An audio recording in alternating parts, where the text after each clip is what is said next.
We're going to start the list with Waynesville, Ohio. This is said to be one of the most haunted towns in the state, which is saying a lot for Ohio. Waynesville, Ohio is founded way back in 1797, and it has quite the history and its fair share of spooky stories. So sure, folks flock here for the antiques and the annual sauerkraut festival, but it's also known as a haunt for ghost hunters. You'll hear some odd sounds in the old buildings. You'll see shadowy figures peeking out of windows. With more than 15 spots rumored to be haunted, Waynesville has no shortage of creepy tales, like the Hamel House Inn, for example. Staff here have reported seeing a mysterious man in room 4, and some say a young salesman vanished there ages ago, possibly meeting a dark end. Then there's the Stetson House, where Louisa Stetson, Lyric, supposedly still roams, dressed to the nines in old-fashioned gear. There's also the former Friends boarding home, now a museum, where you might hear the sounds of ladies bustling about as if they're cooking up a storm, even though there's no kitchen anymore. Now we move on to Mansfield, Ohio. This place isn't just said to be haunted by, lame ghosts who will just pass right through your body if they ever try to punch you. It's also haunted by a big, scary, hairy, orange-eyed beast referred to as Orange Eyes, and you wouldn't want to get punched by Orange Eyes. But let's start with the haunted stuff. One of the most famous haunted locations in Mansfield is the Ohio State Reformatory, known for its imposing architecture and eerie atmosphere. Once a prison, the reformatory is said to be haunted by the spirits of former inmates who suffered under harsh conditions. Visitors have reported strange noises, apparitions, and unsettling feelings while exploring it. And aside from the reformatory, Mansfield is also home to, again, tales of a cryptid known as the Orange Eyes, described as a creature with glowing orange eyes and a menacing presence. Sightings of the Orange Eyes have been reported in the wooded areas surrounding the city. Some believe it to be a Bigfoot-like creature. Others think it could be paranormal in some way. Some even believe it to be extraterrestrial in origin. Next up, we have Boston Mills, aka Helltown. This is kind of like the Chernobyl of Ohio. So Helltown, Ohio, within the boundaries of Boston Township, is full, and I do mean full, of eerie legends and ghost stories. It was once a thriving community known as Boston Mills, but this area faced an abrupt evacuation in the early 70s at the hands of the US government, purportedly to establish the Cuyahoga Valley National Park. Now the empty homes, the abandoned buildings, and desolate streets that are left behind have this eerie vibe about them. You see, some locals insist that the evacuation wasn't solely because of the government's land claim. There are stories about much darker reasons. Apparently there was toxic contamination, with contaminants seeping into the soil. There are also stories about mutated animals and even people lingering around in the old abandoned homes. Not only that, but after the evacuation happened, there are said to have been satanic rituals carried out in the abandoned town. So, lots going on. Next up, we have Athens, Ohio, which has multiple haunted spots. There's a haunted abandoned asylum, a haunted cemetery, even the university is haunted. And there's more cemeteries which are also all haunted. Every place in this town has ghosts. Half the population who lives here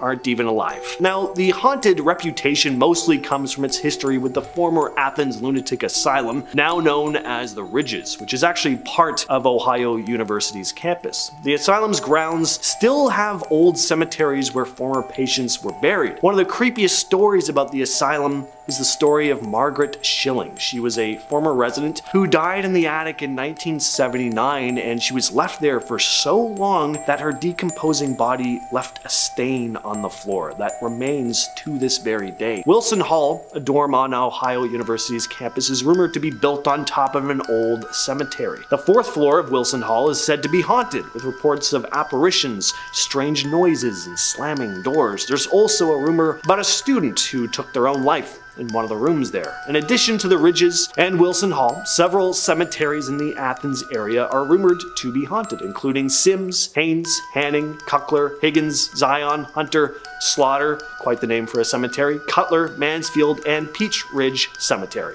Some say these cemeteries are actually arranged in the shape of a pentagram, with Wilson Hall right at the center. Next we have Kirtland, Ohio, which doesn't have much of a reputation of being haunted itself. What it does have, though, is a reputation for mutated creatures that are said to stalk the forests. Creatures known as Melon Heads. Deep within its dense forests are tales of the mysterious and eerie creatures known as the Melon Heads. According to local lore, the Melon Heads are said to be humanoid beings with these abnormally large, bulbous, hairless heads, resembling melons. I picture them kind of looking a bit like Hey Arnold, which would be a lot less cute in real life.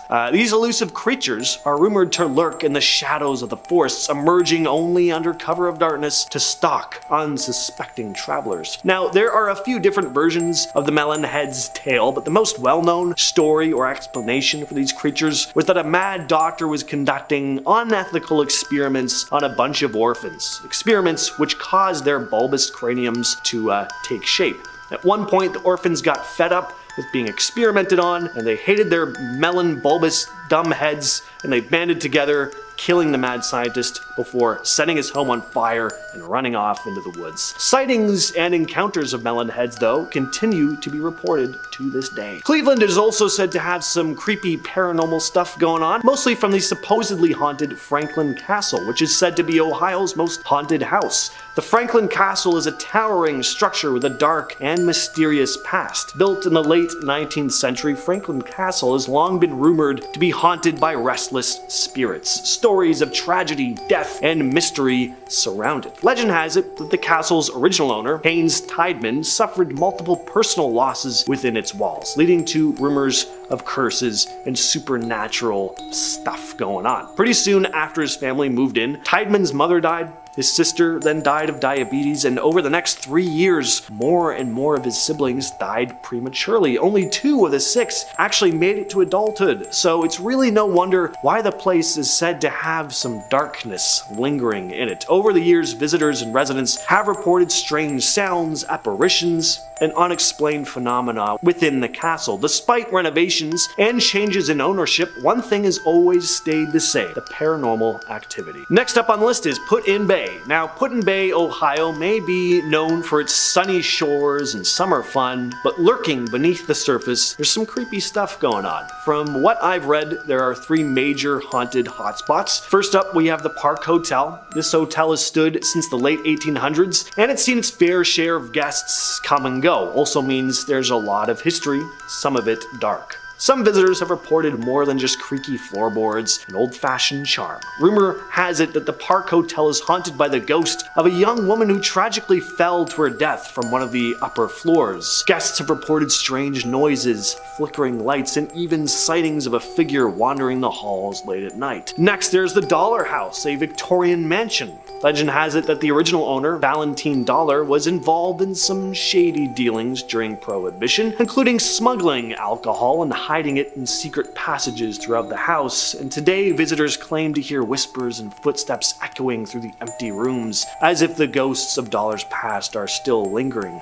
within the walls. Then there's the Crow's Nest, a historic home that sits on a cliff overlooking Lake Erie. This mansion was once owned by Jay Cook, a banker and financier, but there's a tragic tale of one of Cook's daughters that's left its mark on the property. The story goes that the young girl fell to her death from one of the windows, and her ghost is said to still haunt the grounds, appearing as a fleeting figure in white. Moving on to Marietta, Ohio next, a charming town that also has its fair share of ghost stories, and most of the scary stuff happens at Hotel Lafayette. This hotel was built in the late 1800s. Over the years, guests and staff reported strange occurrences and unexplained phenomena while staying there, leading many to believe that the hotel is haunted by spirits. One of the most famous ghostly residents of the Hotel Lafayette is said to be a woman named Sarah, who reportedly took her own life in one of the rooms, and guests have reported hearing disembodied cries, footsteps, and even seeing apparitions wandering the halls late at night. Others have claimed to feel an eerie presence or sudden drops in temperature, but Sarah isn't the only ghost rumored to haunt the Hotel Lafayette. Some guests have reported encountering the spirit of a young girl who plays tricks on unsuspecting visitors by moving objects or flickering lights.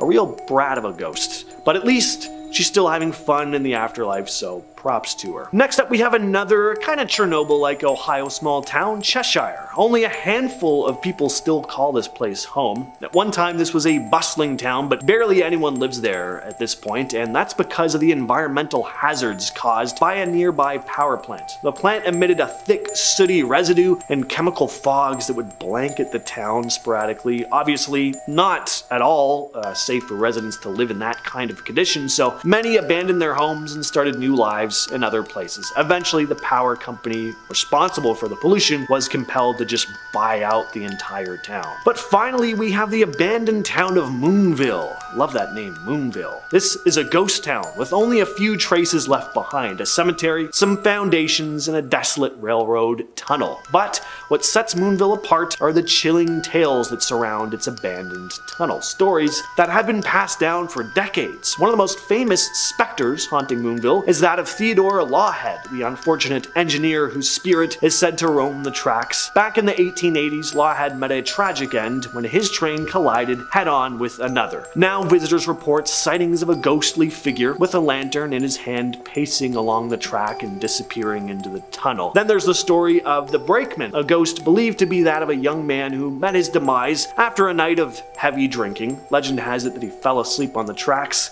never to awaken again because he was too sauced to wake up before a train ran him over. Then there's the Lavender Lady. Some say they've seen a frail elderly woman walking near the tunnel only for her to vanish into thin air, leaving behind the lingering sense of lavender. Some say she's the spirit of Mary Shea or Shay, who met her end on those very tracks. There's also the spirit known as the Bully, believed to be the restless spirit of Baldy Keaton, a Moonville resident who liked a good old fist fight. The tale goes that after a scuffle at the saloon, Baldy was found dead on the tracks. As for how he died, no one knows for sure, but now his ghost is said to loom above the tunnel, glaring at unsuspecting visitors and even pelting them with stones. We're gonna kick things off with Loveland. How on earth did I not put Loveland, Ohio in part 1? Loveland is home to one of the strangest creatures said to stalk the state, the Loveland frog. But it's also home to a supposedly haunted castle. Loveland Castle was constructed by Harry Andrews.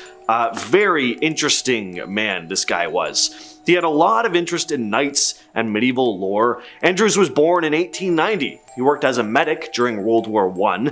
He then contracted meningitis during the war and was believed to be dead. His body was actually moved to the morgue, like he was done. But when his body was taken back to the hospital to be dissected, the doctors were like, hey, you know what, why not? Let's just see if we can get his heart beating again with adrenaline.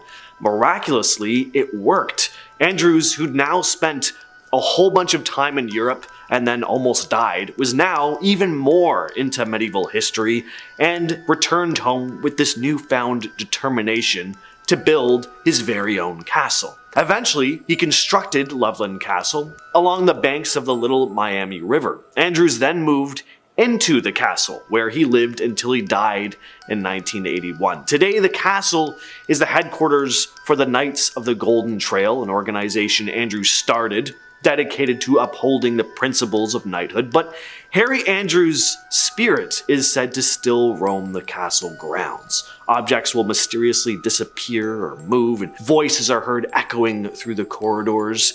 And as I said at the top, of course, Loveland's supernatural reputation doesn't end with this castle. One of the most famous legends is that of the Loveland frog, or frogs. There have been multiple large frog-like creatures spotted near the Little Miami River over the years. Next up, we have Ashtabula, which is said to be haunted by the spirits of a tragic train disaster.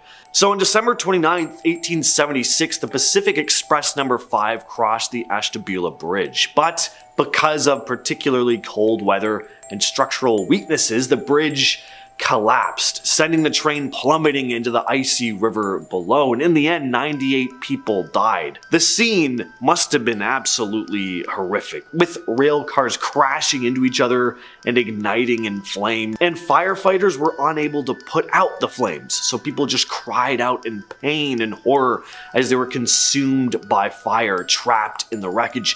It was one of the worst rail accidents in US history, and the screams of those victims still haunt the area to this day. Some say you can occasionally hear them above the rush of the river. The Chestnut Grove Cemetery holds the remains of 19 of these victims, but their spirits are said to be very much active. Visitors to the cemetery have reported seeing ghostly apparitions. But along with the victims of the tragedy, there's also said to be the ghost of Charles Collins, one of the developers of the bridge. Witnesses claim to have seen his guilty spirit weeping at the sight of the tragedy or crying over people's graves. Some claim to see tiny lights even hovering below the new bridge where the old one once stood. Rogues Hollow near Doylestown, Ohio has its fair share of spooky tales as well. It's said that a mill worker died in a pretty gruesome manner, getting crushed by the mill wheel, and now his spirit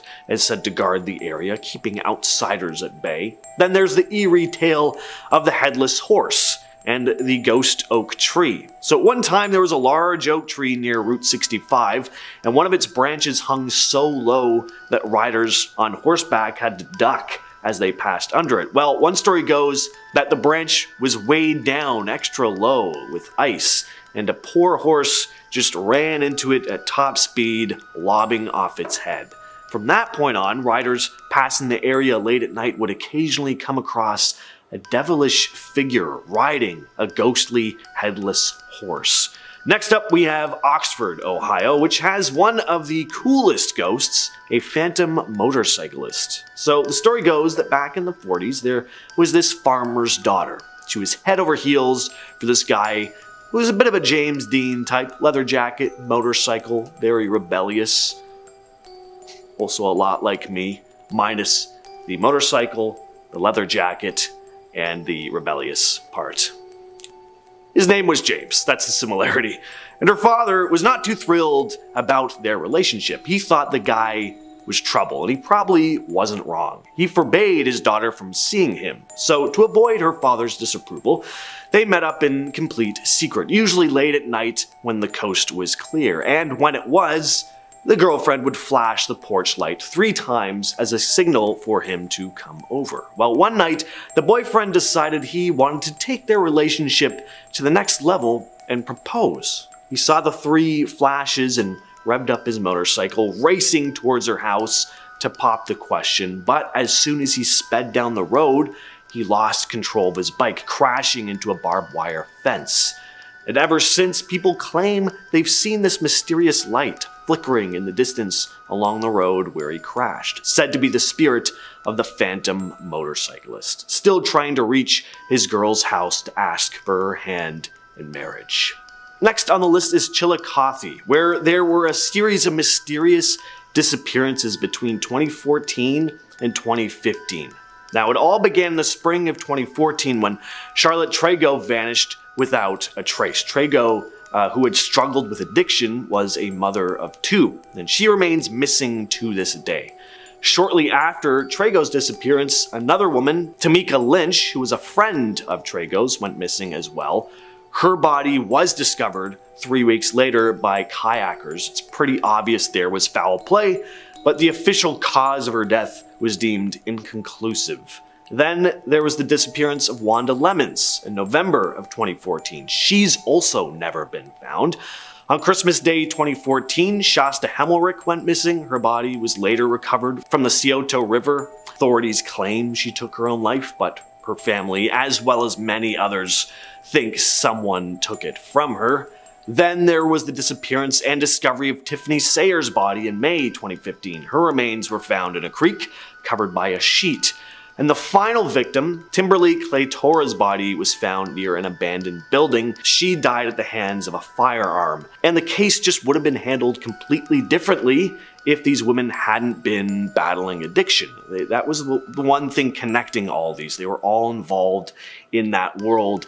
And there's just this kind of lax attitude when it comes to situations like this, unfortunately, where authorities are like, well, you know, they're part of that world. This is just what happens. So it really hasn't got the attention that it deserves. Now we move on to the town of Lancaster. Here, there used to be a home with an incredibly dark past, the Mudhouse Mansion. So the mansion's origins go back to the mid-19th century when it was built as a grand estate for a wealthy family. But as time went on, the home fell into disrepair and eventually it was abandoned and left to decay. And over the years, all these urban legends started to form around it. One of the most infamous stories is that the family had actually died in the mansion. Some versions of the tale claim that they were killed by an unknown assailant.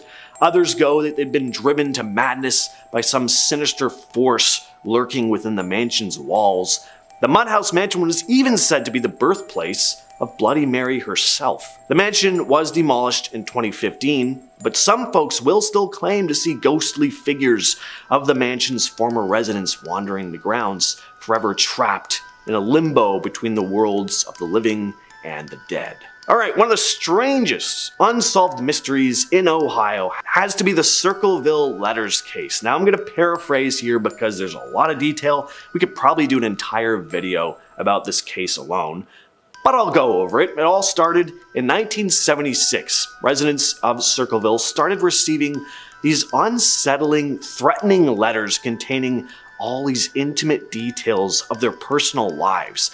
The letters were postmarked from Columbus, Ohio, but there was no return address. One of the receivers of these letters was Mary Gillespie, a bus driver. She was accused in one of these letters of having an affair with the school superintendent, and the letters just kept coming in from this unknown sender. Then, Mary's husband, Ron, also became a target. He received a chilling ultimatum to end his wife's supposed affair or face dire consequences: death. Ron was found dead in his pickup truck after a mysterious phone call which had seemingly confirmed his suspicion about the letter writer's identity. He'd left in his pickup truck with a firearm but was found dead soon after, having crashed into a tree. Now, authorities ruled Ron's death an accident, but then the letters continued. A number of residents received letters saying that Sheriff Dwight Radcliffe, who had investigated Ron's death, had been involved in a cover-up. At one point, this mysterious writer even planted threatening signs along Mary Gillespie's bus route, one of which she went to take down, only to find out it'd been booby-trapped. If Mary had pulled the sign down in a particular way, a small pistol would have fired at her. Now, one man was arrested, Paul Freshore, but it's never been 100% verified that he was behind these letters. Eventually, he got out on parole. Case is still a mystery to this day. In the Hills and Dales Metro Park in Kittering, Ohio, there's a structure with a very shadowy past, the Haunted Witch's Tower, also known as Frankenstein's Castle. It was completed in 1941, and this 30-foot tall tower was constructed by boys with the National Youth Administration using salvaged stone. Its purpose was to provide panoramic views of the community country club, with its lookout platform offering vistas stretching up to 15 miles. But because of how remote the tower is, a lot of young hooligans started flocking there in the 60s. Graffiti covered its walls, and bottles of liquor and beer cans littered the grounds. Even shingles torn from the roof and glass bottles became ammo for attacks on passing cars below on Peterson Boulevard. Then in 1967, during a thunderstorm, a young woman named Peggy Harmison sought shelter inside the tower with her boyfriend, Ronnie Stevens. Bad move. Lightning struck the tower, killing Peggy instantly. Her body was found on the 11th step, half covered in severe burns. Ronnie survived, but he was found in a state of uncontrollable shock, apparently running around screaming.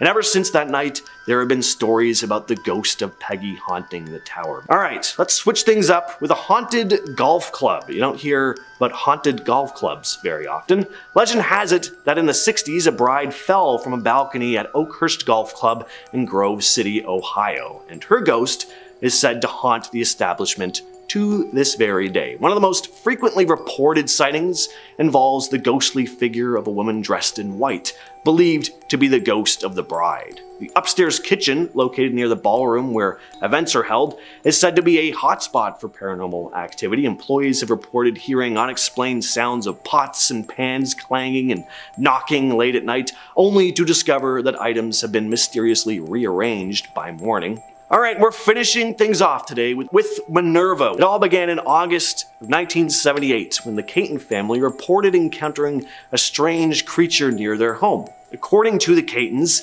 they were enjoying a quiet evening when they heard unusual noises coming from outside.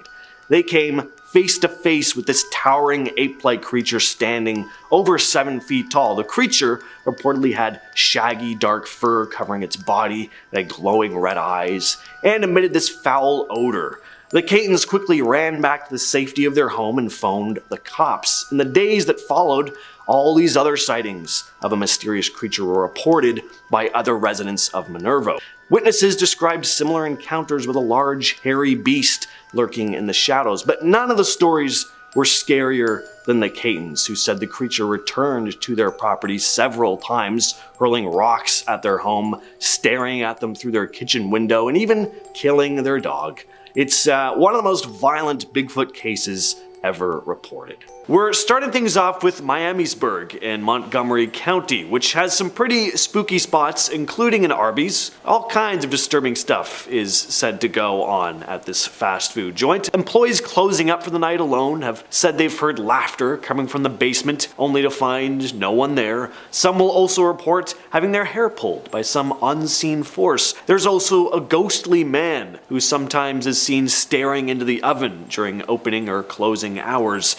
Grove Cemetery is probably the most well-renowned haunted hotspot in this town, though some visitors will say they see a young girl crying over a grave, but when approached, she'll just stare at you for a moment before vanishing into thin air. There's also the grave of a preacher's daughter who took her own life after being disowned by her family. A Bible was said to have sat on her grave, with stories of it appearing broken one instant, but then perfectly fine the next. Next up is East Liverpool, which is home to a couple haunted parks, a haunted cemetery, and of course, a haunted phone booth. As silly as a haunted phone booth might sound though, the story is actually pretty spooky. So apparently a young man was killed in the area and his ghost haunts the street that he died on. And some will say that on some nights, especially Saturdays during the month of March, passersby will hear ringing coming from the booth. And if you answer the phone, you might just hear a somber,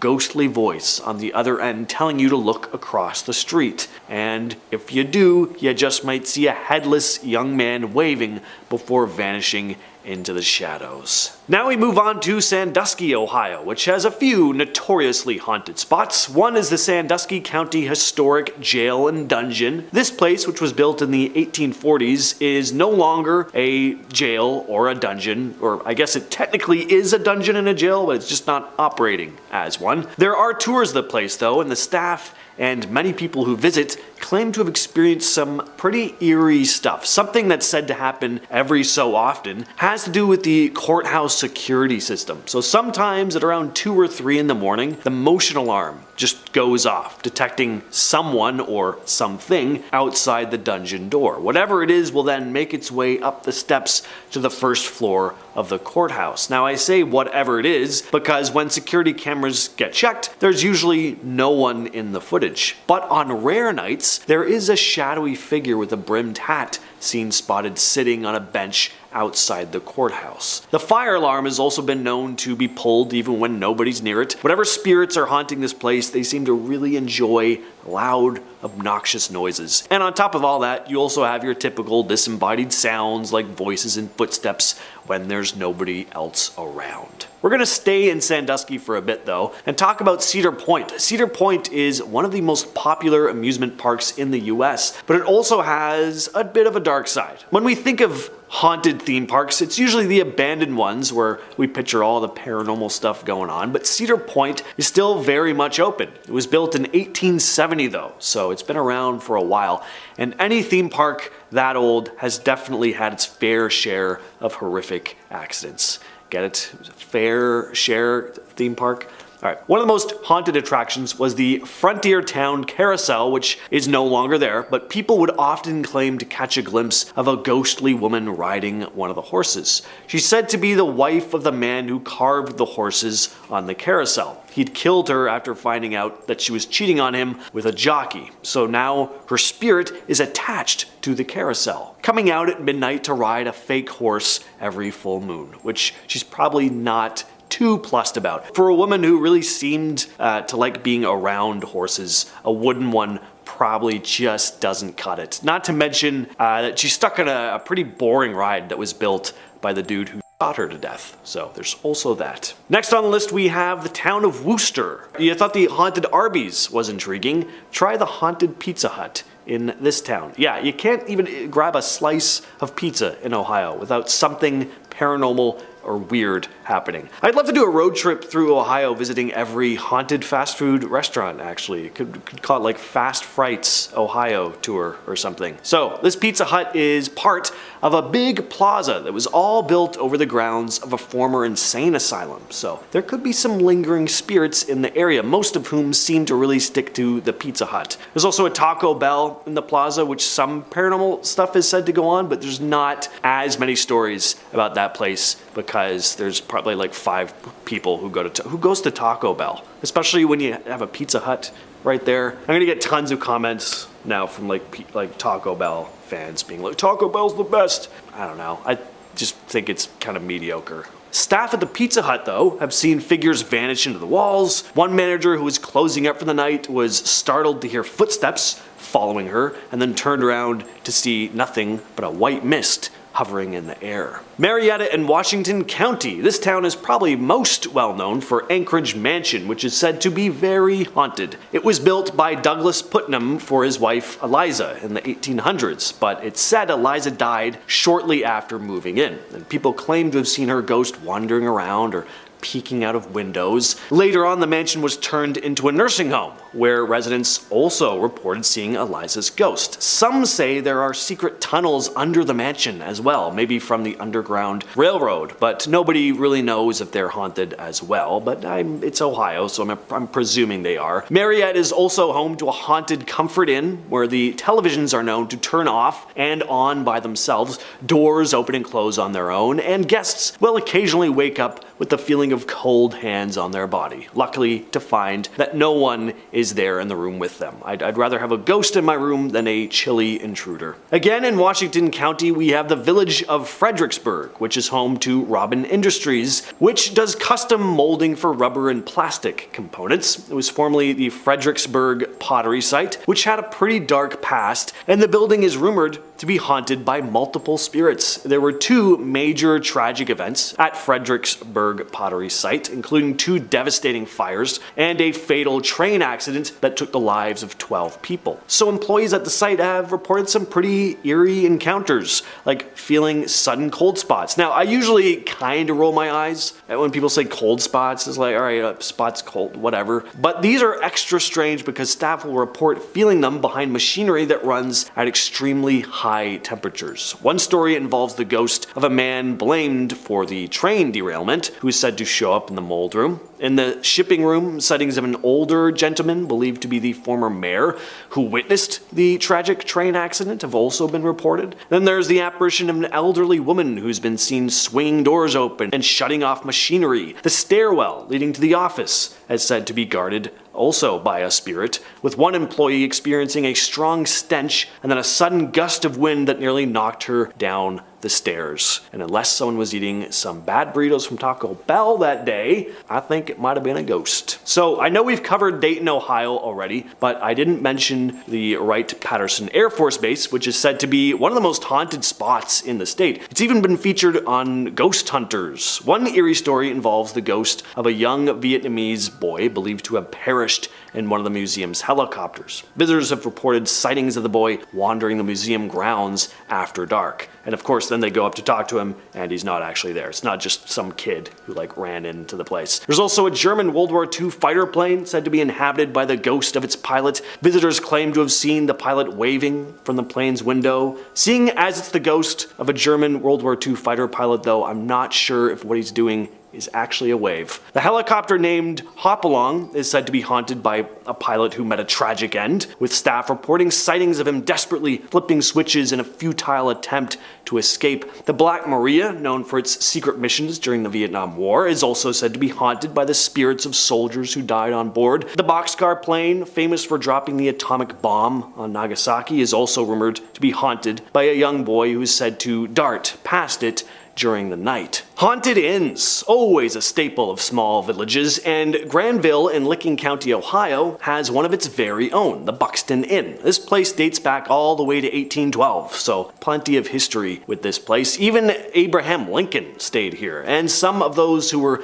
escaping from the Underground Railroad stayed here at one time as well. So with all the people who have passed through the doors and slept under this roof, all the history surrounding the building, it probably comes as no shock that some energy is said to linger within the inn. Not only do you have the spirits of past guests who have long since passed, but even former deceased employees are said to have never fully left. Like one of the previous owners, Ethel Bonnie Houston, for example, who's become known as the Lady in Blue. Several guests have claimed to see a woman in a blue dress roaming the hallways, only to walk right through closed doors or just vanish into thin air altogether. Some have also smelt cigar smoke out of nowhere before spotting a man who also vanishes into thin air. This is said to be the ghost of the inn's founder, Major Buxton. And we're to finish things off with Loudonville in Ashland County. This place is known for its two supposedly haunted spots, one of which is a hotel, the other a park. First, there's Mohican State Park,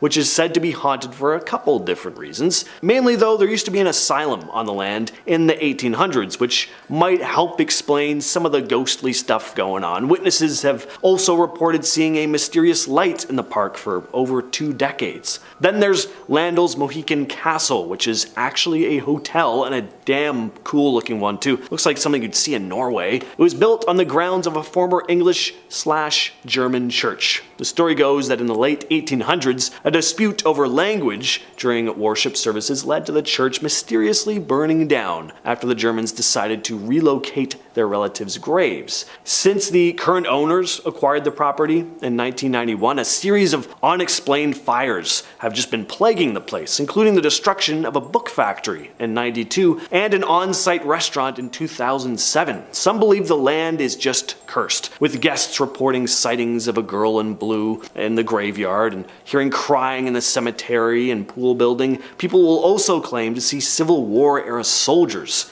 in their rooms. Number 10. The Bisman Building. The Bisman Building was built in 1886, and fun fact, the film Shawshank Redemption used this place as a filming location. If you have seen the film, the building is used as the entrance to the Brewer Hotel, where Brooks and Red stayed after they were paroled from Shawshank. The real building, though, is haunted. While here many people experience a feeling of dread and sadness, particularly on the 3rd floor. Many people also report an overwhelming sensation of darkness when on this floor, so if I were you, I would just stay away from the 3rd floor in general. Disembodied footsteps, voices, being poked and pushed, black shadows, and dark figures caught in images seems to be something that happens a lot. Spirits of a young girl Ruthie, her aunt, and the spirit of a retired worker who died in an accident before leaving the building are 3 identified spirits that stay here. In past investigations here, investigators have received audible responses to their questions. Yep, the ghosts spoke to them. One piece of audio evidence was when an investigator asked if they could speak to Ruthie, and a voice was caught saying, "Is Ruthie here?" In addition to Ruthie, people have witnessed the spirit of a woman throughout the upper floors, people in Victorian clothing, and the sounds of people working. Number 9. Staley Road. Sometime in the early 1800s, pioneer John Wrench used the services of 3 Staley brothers to build a flour mill. The finished structure was to become the first double-wheeled mill in Ohio. The business flourished, and after several years, John had made enough money to retire and ended up selling his mill to Elias Staley. The mill was then passed down to his brother Andrew and continued to produce flour until 1905. Today, the mill is still standing, and on Staley Road, named for the brothers, winds its way past and through the woods. It has become something of a rite of passage for local teens to drive this road at night to show how brave they are. It's been said that Old Man Staley Staley went on a rampage, ending the lives of many, and is now haunting the road. Motorists say that they often experience unexplained car trouble, and some have even seen Staley's ghost standing next to or even lying in the road. Number 8. The Golden Lamb. As the oldest hotel in Ohio, the Golden Lamb has seen more than its share of famous guests, including Charles Dickens, Mark Twain, Daniel Webster, and 12 American presidents. Yeah.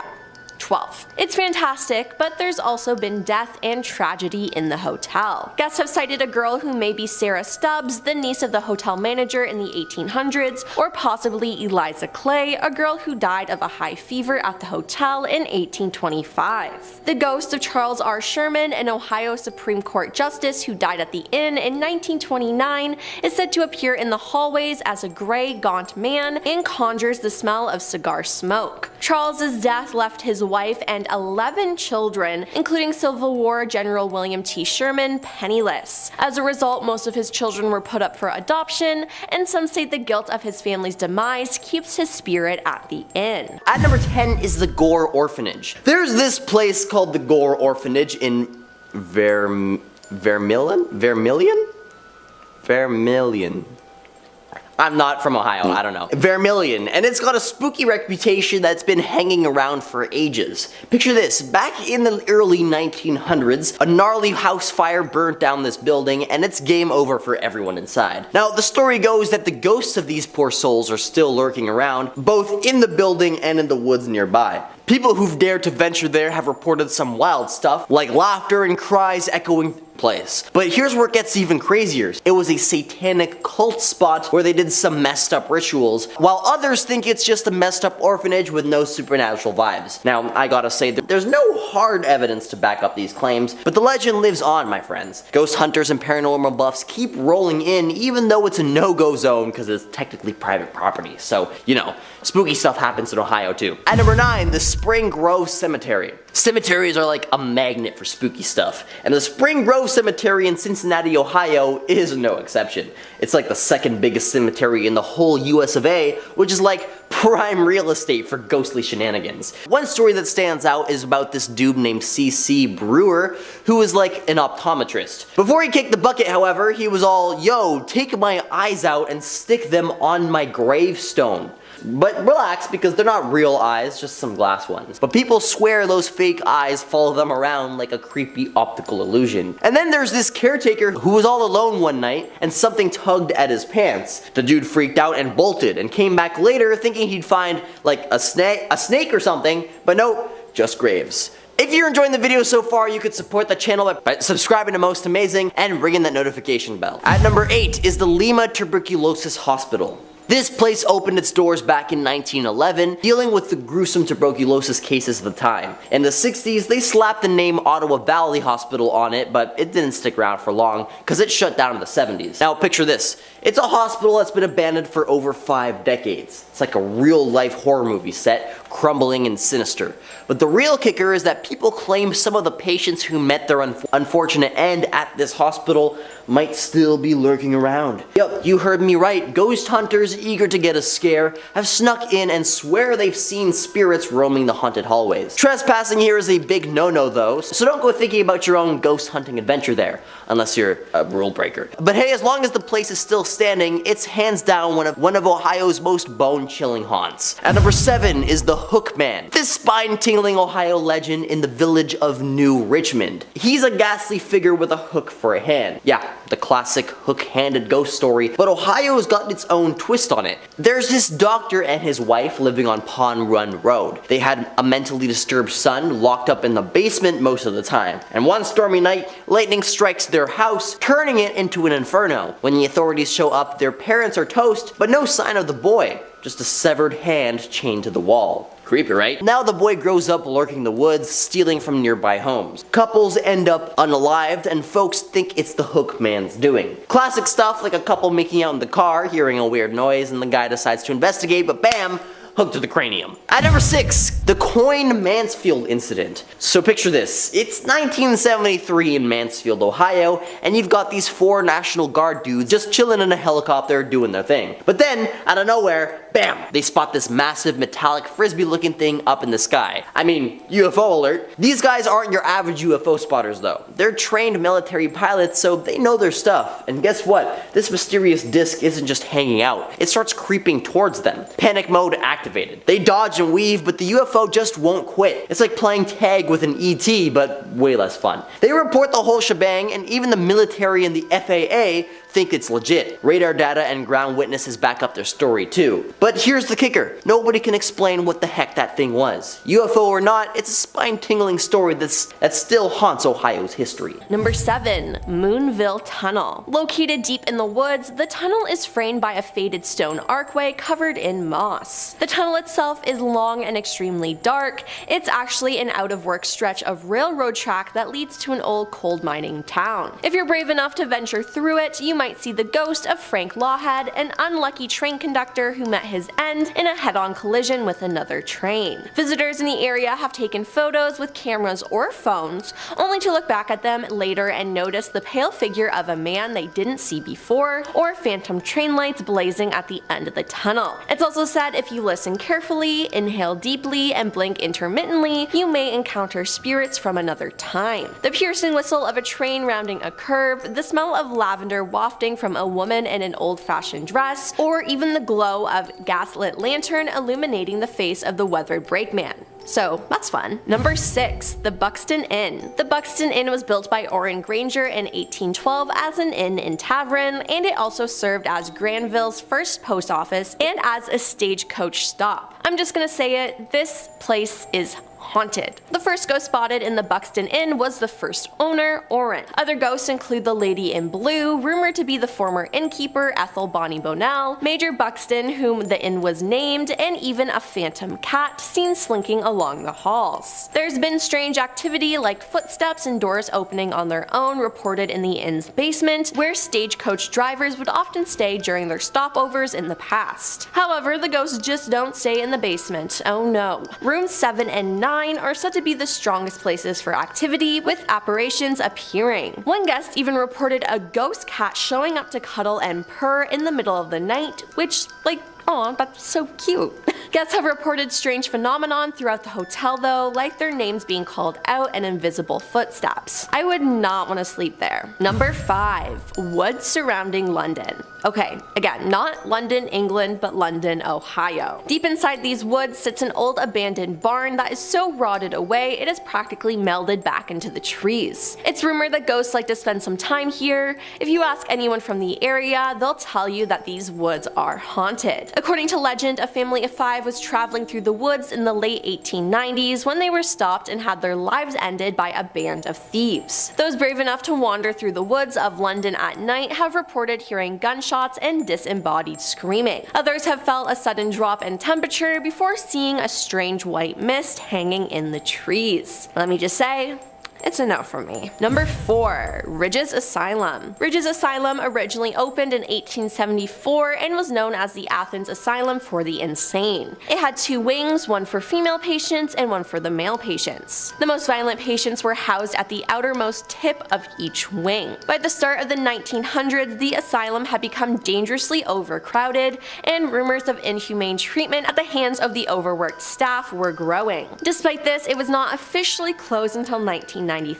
Some parts of the building are still in use, while other areas are completely abandoned. One of the scariest places in the building is the outline of a body where Margaret Shrilling died in 1979. She apparently got lost in the disused part of the hospital in the winter of 1978-79 and was not found for more than a month. When the corpse was eventually removed, it left a stain that could never be washed away, which just makes me gag thinking about it, but imagine the smell. Like, Ew. Ugh. She is one of the many ghosts who is said to walk the asylum at night. Strange figures have been seen roaming around the old floors. Others have heard disembodied voices, footsteps, and screaming. Most appealing to imagination is the basement. Some claim severely disabled patients were kept on chains in dungeon-like places. Some say they've even heard the chains being pulled. Oh, and there's also a cemetery on the grounds which holds over 1,930 bodies. Of those, 700 women and 959 men lay under the headstones marked with only a number, which is sad. Number 3. Bobby Mackey's. Built in 1850, Bobby Mackey's is said to be the most haunted nightclub in America. When it was first built, the building served as a slaughterhouse and meat packing facility. The standard for most slaughterhouses of its day, the facility featured a well to collect the runoff of animal blood, innards, and other waste. If that image wasn't icky enough, there have also been several deaths in and around the club throughout the years. The place harbors energy so dark that a portal to hell is rumored to swirl somewhere within its basement. There is strange, suffocating heat, a trash can once flew through the air, and the apparition of a man with a handlebar mustache appears in the mirror. I would not want to get anywhere near that place. Ever. Number 2. Licking County Jail. Originally opened in 1889, the Licking County Jail is now home to only prisoners serving afterlife sentences. It contains stacks of cramped, grimy cells lining its dimly lit halls. Since being put out of commission, the jail has become a notoriously haunted hotspot. While it was operating, a total of 3 sheriffs and 19 inmates died on the premise. If you make your way to Licking County Jail, it's said you should peer between the cell bars as figures of prisoners are said to peer back. Visitors have reported hearing cell doors slamming, being touched, whispering in your ear, whistles, the sound of footsteps, some of those being what seems residual, the jingling of keys, screams, and moaning, as well as seeing strange light anomalies, full shadow figures, and photos with unexpected images in them. That sounds absolutely terrifying, and I would not want to go there. And coming in at number 1 is Sedamsville Rectory. The Sedamsville Rectory is a historical building that once served as the home for priests of Our Lady of Perpetual Help Church. Priests of questionable moral character were rumored to live here, if you know what I mean, including a man who was moved around considerably before retiring from the priesthood,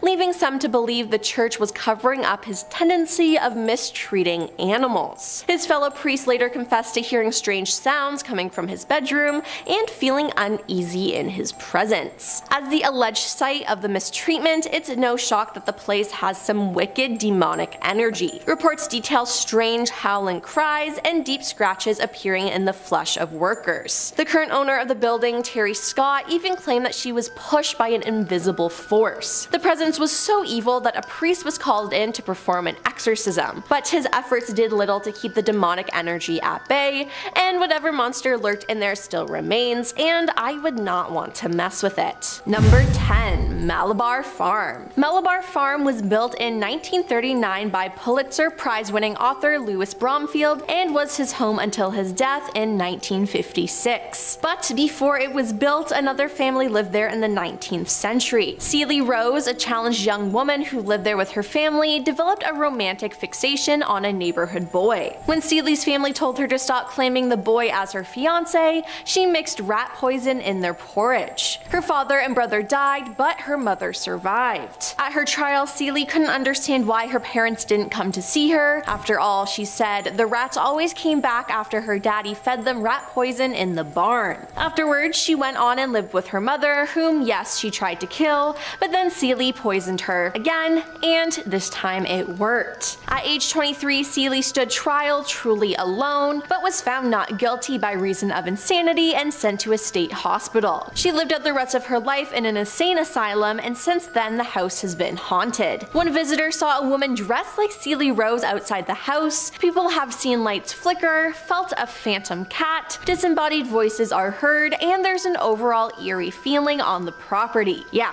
No kidding. Number 9. Beaver Creek State Park. Although this park is beautiful during the day, it has a darker side at night. A portion of the park was once part of a canal system from the early 1800s. There are 2 locks that are said to be haunted. Jake's Lock is said to be named after a former canal worker who was struck by lightning while walking across the top of the lock. He died instantly, but some claim that on certain nights, especially stormy ones, Jake returns with his ghostly lantern to continue his evening's work. Spooky. Nearby, Gretchen's Lock is said to be haunted by the ghost of a canal worker's daughter. Legend has it her father put her coffin inside the lock until he could load her body onto a ship headed for their homeland. But when the coffin was loaded onto a ship bound for home, the ship was lost at sea and didn't make it. Gretchen, pleading to rejoin her mother, reportedly makes an appearance at the lock every year on the anniversary of her death, which is just very sad. Number 8. The Wandle House. The Wandle House was constructed in 1916 by the Wheeling and Lake Erie Railway with funds contributed by railroaders. The Brewster Railroad YMCA featured 62 dormitory rooms used by the railroad workers, a restaurant, movie theater, and bowling alley. Today, the building is home to the Historical Society and houses memorabilia from baseball team photos, class pictures from Beach City and Brewster schools, railroad memorabilia and equipment, payroll records, and military uniforms. It's filled with tons of history, so those from the past like to visit. While there, you might come across Teresa, who worked in the eatery around the 1940s and 50s. People have also reported hearing noises, seeing doorknobs turning on their own, and dark figures. And even one time, someone who was doing work in the basement of the building watched a person walk through a wall. Let me just say, I've seen a ghost walk through a wall before too, and it's creepy, so it's not something I'd like to see again. Number 5. Franklin Castle. Rumors about the Erie Castle began to surface after multiple deaths occurred in the Tideman family while living in the mansion. Hans, the father, allegedly tore down another house on the property where 4 of his children had died. His first wife, Louisa, died inside Franklin Castle in the 1890s, and he would eventually bury 3 more of his children and his mother. Since then, the location has been the site of mysterious hauntings. A family with 6 children called the Romanos had moved into the house, and on the day they moved in, 2 of their children said they'd encountered a crying girl in white on the 3rd floor. But when Miss Romano investigated, no one was there. Soon, the family started hearing haunting organ music and heavy footsteps. 2 of the older Romano children woke up one night to find something yanking blankets off their bed, and Miss Romano once awoke to find herself screaming on her bedroom floor with an unseen presence screaming beside her. A priest advised the Romanos to move out, and in 1974 they did, but the hauntings didn't stop when they left. From there, the house was sold again and again and again. Each new occupant reported strange occurrences like passing through odd vapors, hearing a child crying, or seeing a woman in black standing in the window. Unfortunately, this house is privately owned, so you cannot go and explore all the spookiness, but there is a lot of rich history here. Number 4. Warner and Swayze Observatory. The Taylor Road Observatory was gifted to the Case School of Applied Science in 1919 by the Warner and Swayze Telescope Company. The original building was a domed tower construction with a powerful telescope that took advantage of the relatively undeveloped Cleveland sky that was at the time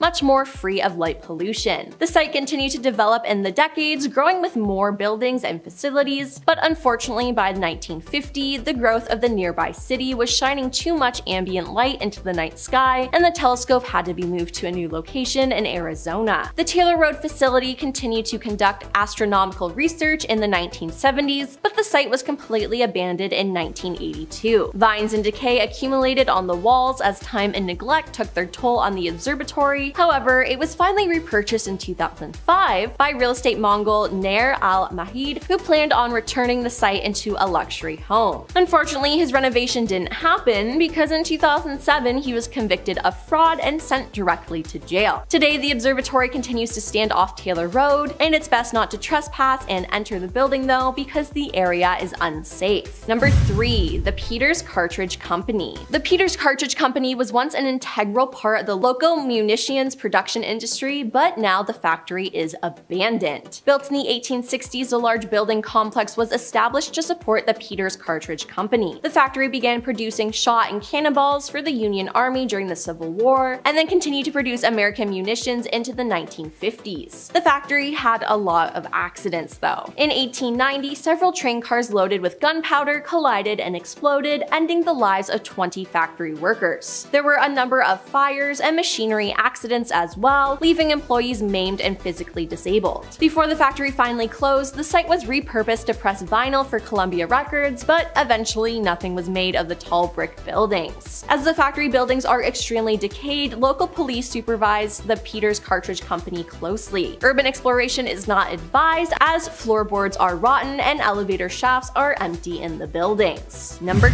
2. Helltown. Yep, you heard that right. Why anyone would want to go to Helltown with a name like that, I have no clue. Founded in 1806, Boston Village, aka Helltown's claim to fame was that it was standing as the oldest village in Summit County. Boston's relatively uneventful life took for a turn for the worst in 1974 when the National Park Service decided that Boston Township would be the new home for a new national park and began buying the properties of its longtime residents. The empty homes were boarded up and adorned with U.S. no trespassing signs. But then the government quickly fell behind on its plan to create the park and the village sat neglected. The hellish aura of the area only continued to grow when rangers visiting the site became ill and covered in rashes. It was soon discovered the dump was highly polluted with toxic chemicals improperly disposed of. Also in the village there is a church which is said to have been built by Satanists, complete with upside down crosses. There's an abandoned bus that is said to be host to a lingering ghost, and maybe the most outlandish of all, there is talk of mutants who were created by the chemical spill, including a monstrous snake known as the Peninsula Python. And coming in at number 1, Lima Tuberculosis Hospital. The Lima Tuberculosis Hospital was a tuberculosis sanatorium built in 1911 to deal with the leading causes of death in the United States in the early 20th century. Opening in 1911, it held 24 beds originally and was remodeled in 1927 to hold 158 beds. The capacity changed to 138 patients after an additional remodel occurred in 1957. The hospital was then renamed Ottawa Valley Tuberculosis Hospital in 1960, and by 1970 it was nearly empty. In 1972, the use of the second floor was shuttered and the entire hospital closed its doors in 1973. While the hospital was winding down operation on January 10, 1972, it was agreed that the hospital would be transferred to the Allen County Board of Commissioners. Because of its relatively remote location and the use of hard-to-clean-up substances such as asbestos in the construction of the original 1911 building, the city of Lima did not prioritize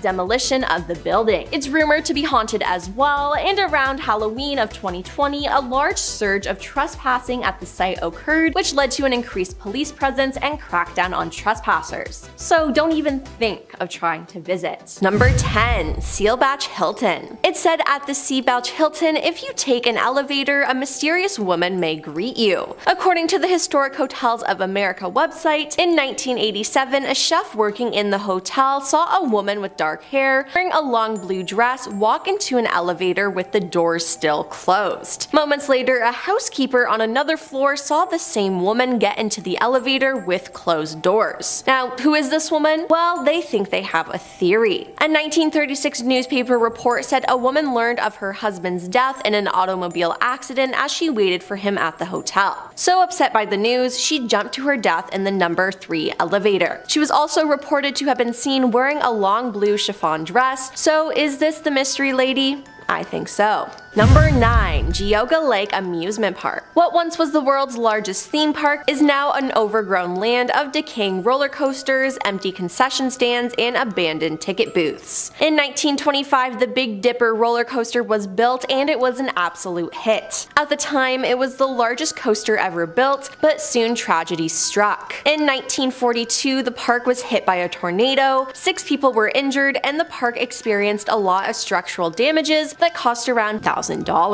Further tragedy struck in 1952 when a massive fire engulfed parts of the park, destroying many key features of the park, including the famous dance hall, the theater, the roller rink, and the bowling alley, with damages amounting to $500,000. From 2000 to 2004, the park was expanded and became Six Flags Ohio, and from 2004 to 2007, it became known as Gioga Lake again under the ownership of Cedar Fair. But on September 21st, 2007, Cedar Fair announced the park would not be reopening, and it has been abandoned ever since. The only thing left standing at the former amusement park is the Big Dipper roller coaster, and with that much tragedy there, it's no wonder this place is haunted. Number 8. The Phantom Car on Route 40 to Englewood. In the 1950s, people would be driving along the highway and see a green-tinged lit-up skeleton supposedly driving a car on Route 40. At least 5 stories of the Phantom Traveler have been reported to the local state highway patrol, many claiming the Phantom driver seemed to be challenging truck drivers to play chicken along the narrow and dangerous stretches of the highway. The Phantom allegedly wrote a letter to Sheriff J. Arthur Sherman of Clark County, daring the sheriff to chase him. Many think it's just a prankster, perhaps someone who is mentally ill, but regardless, this is still extremely creepy. Number 7. Wittenberg University. Historic Wittenberg University, chartered in 1845, has its share of spine-chilling tales, most notably one about a ghostly horse. The top floor of Myers Hall at Wittenberg University was used as a hospital for Civil War soldiers. Legend has it that a general, realizing he was about to die, requested that his faithful horse be brought to him. After saying goodbye to his companion, the general died, but the horse would not leave his side and was shot by soldiers. It's said that the sound of hoofbeats and neighing of the horse searching for its master can still be heard on the campus, which is like so cute but so sad, and a ghost horse sounds pretty cool to me. I mean, come on. At number 1, have you ever heard of the place called Melon Heads from Ohio? It's like something straight out of a horror movie. A group of messed up, deformed folks with giant heads that look like melons. Freaky, right? Legend has it that they lurk in the woods around Kirtland, just waiting to give you the creeps. But here's the kicker. These poor souls were supposedly normal people once, but some evil mad scientists messed them up real bad with cruel experiments. They managed to escape, and now they're hiding out in the woods, surviving by hunting and staying far away from society. Some stories say they're aggressive, attacking anyone who dares set foot on their territory. Others say they're more mysterious, popping in and out like ghosts in the woods. Either way, it's a chilling tale that'll make you think twice about going near those Ohio forests. Number 6. Buckeye Charm. Buckeye Charm, a boutique owned by Jonah Powell, was once featured on the Travel Channel's paranormal investigation show Ghost Nation because it was so haunted. The property was built in 1877 as St. Augustine's Catholic Church. In 1976, the church was sold to become a commercial building. Now, during the filming, a loud EVP, electronic voice phenomenon recording, was captured in the building. The words "Hallowed be thy name." The crew was concerned that the voice was a staged prank, Jonah recalled, because it was so loud and so clear, and they've had times in the past where people have tried to trick them or do something. So they had their crew shut down, turn on the lights, stop what they were doing, and search for speakers just to make sure it wasn't something that we were pulling over them. The ghost hunters suspected that a disgraced priest may be behind the scratches, bizarre apparitions, and the EVPs. Number 5. Waynesville Union Schoolhouse. Waynesville Union Schoolhouse was built in 1891 and is currently used for storage by the American Legion Hall. After the newer school was built up the hill, they shut it down and put the town library on the first floor. In the basement, the American Legion had their bar where all the guys went. It was the only place in town where you could drink, and eventually they built a newer building over here, so the building is just sitting there. Nobody can decide what to do about it, how to save it or tear it down, said a townsperson. Since the place has heard stories about strange happenings in the basement, Lee Allen, a local paranormal investigator, was consulted. Lee brought a psychic from Columbus and she knew nothing about this town. A group was in the building with some of the people from the American Legion and Lee's team, and all of a sudden the psychic said, "There's some men here that don't want you ladies here in the basement at all in their Legion Hall. They want you to leave." Now, the women knew it was a guy's place, but they didn't pay too much attention to what the psychic said until she said, "No, they're really serious. They want you to leave. This is not a place for ladies." Then, a ghost touched one of the women's shoulders and they screamed. The psychic said their names are Ralph and Carl and they really seriously want you to leave. So, they left. And I mean, if a ghost tells you to leave, you probably should. Later, the woman who had to leave said she told the story to a friend who grew up on the corner close to the American Legion and specifically mentioned Ralph and Carl. She said to me, "You're kidding me. Ralph Smith and Carl Siffer spend every day up there in the basement at the bar." Eventually, she heard Carl's wife say that if he was any place in town, that's where he'd be. Number 4. Posttown Elementary School. Posttown Elementary School was built in the 1930s and served as a place of education until the year 2000. It's a building in rural Ohio that is now known more for sightings of apparitions and spirits within its walls than it is for exams and detentions. It's believed that the reason for the hauntings could be linked to 2 separate train incidents in 1891 and 1910 that claimed 30 lives. Without a nearby hospital, the field where the school was built became a triage center. The theory is the spirits of those who died in the accident still remain on the land. Daryl Wisman, a former teacher who made Pottstown Elementary his home, told WCPO in 2016, "We'll hear a desk being dragged across the floor above us, we'll hear little kids' footsteps, I've heard voices with my own ears when nobody is here but me and my wife, I just can't explain it." Paranormal investigators have been called in, and the building is also used for community events. According to Daryl, most leave the school having experienced something strange. He says the school's motto is, "When you leave, you believe," and that honestly sounds perfect because that sounds terrifying. Especially hearing students' footsteps and voices, that is a no from me. Number 3. Helltown. Founded in 1806, Boston Village, aka Helltown's original claim to fame was its standing as the oldest village in Summit County. Boston's relatively uneventful life took a turn for the worse in 1974 when the National Park Service decided that Boston Township would be the new home for a new national park and began buying the properties of its longtime residents. The empty houses were boarded up and adorned with U.S. no trespassing signs. But then the government quickly fell behind on its plan to create the park, and the village sat neglected. The hellish aura of the area only continued to grow when rangers visiting the site became ill and covered in rashes. It was soon discovered the dump was highly polluted with toxic chemicals improperly disposed of. Also, in the village there is a church which is said to have been built by Satanists complete with upside down crosses. There's an abandoned bus that is said to be the host to lingering ghosts, and maybe the most outlandish of all, there is talk of mutants who were created by the chemical spill, including a monstrous snake known as the Palencia python, so I would never want to visit there. No.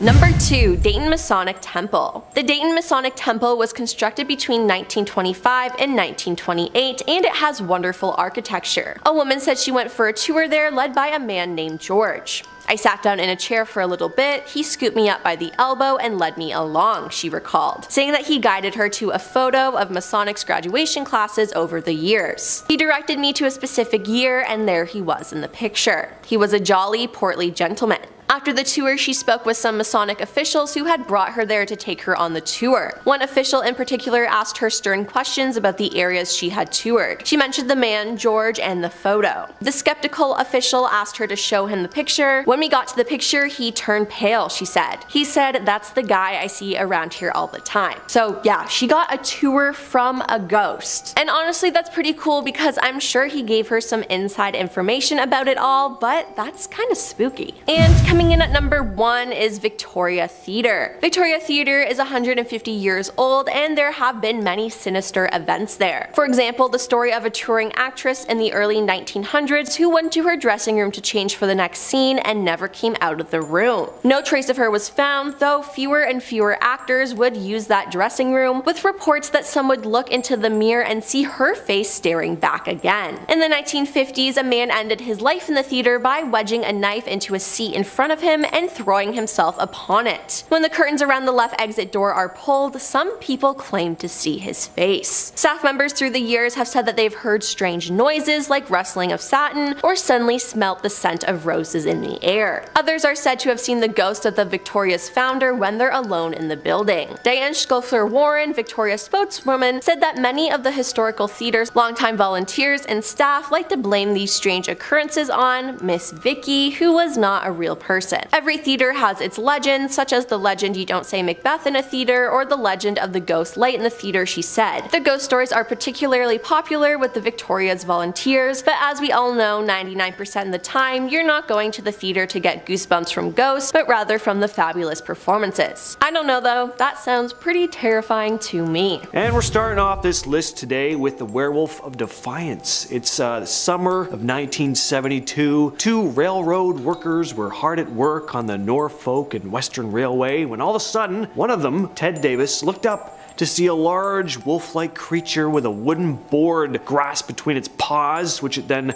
whacked the man in the shoulder with before turning off into the bushes to run away like a coward. 5 days later, Ted and his coworker Tom Jones returned to the railway for another day's work, hoping they wouldn't be seeing the big furry monster again. Only they did. Only this time it was a bit of a safe distance away. Not that I'd ever feel a safe distance away from a werewolf, but that's just me. And then they reported the sightings to the police. Right around this time, more and more Wolfman sightings began piling in, and locals began to panic about the potential of being mauled by a 6-foot-tall werewolf. Imagine actually like feeling that was a possibility. Like you're heading out to the grocery store and you're like, damn, like really hope I don't run into a lycanthrope today. That's their life, apparently, in Ohio. Up next, we have the Loveland Frog. This mysterious creature has been reported to have been sighted in Loveland, Ohio. The amphibious creature is said to resemble a bipedal frog, standing upright on its hind legs, measuring up to 4 feet tall. Not that big, but pretty big for a frog, though. Got leathery skin, webbed fingers and toes. You all know how frogs look. And it's also got those iconic glowing large eyes. The first reported sighting of the Loveland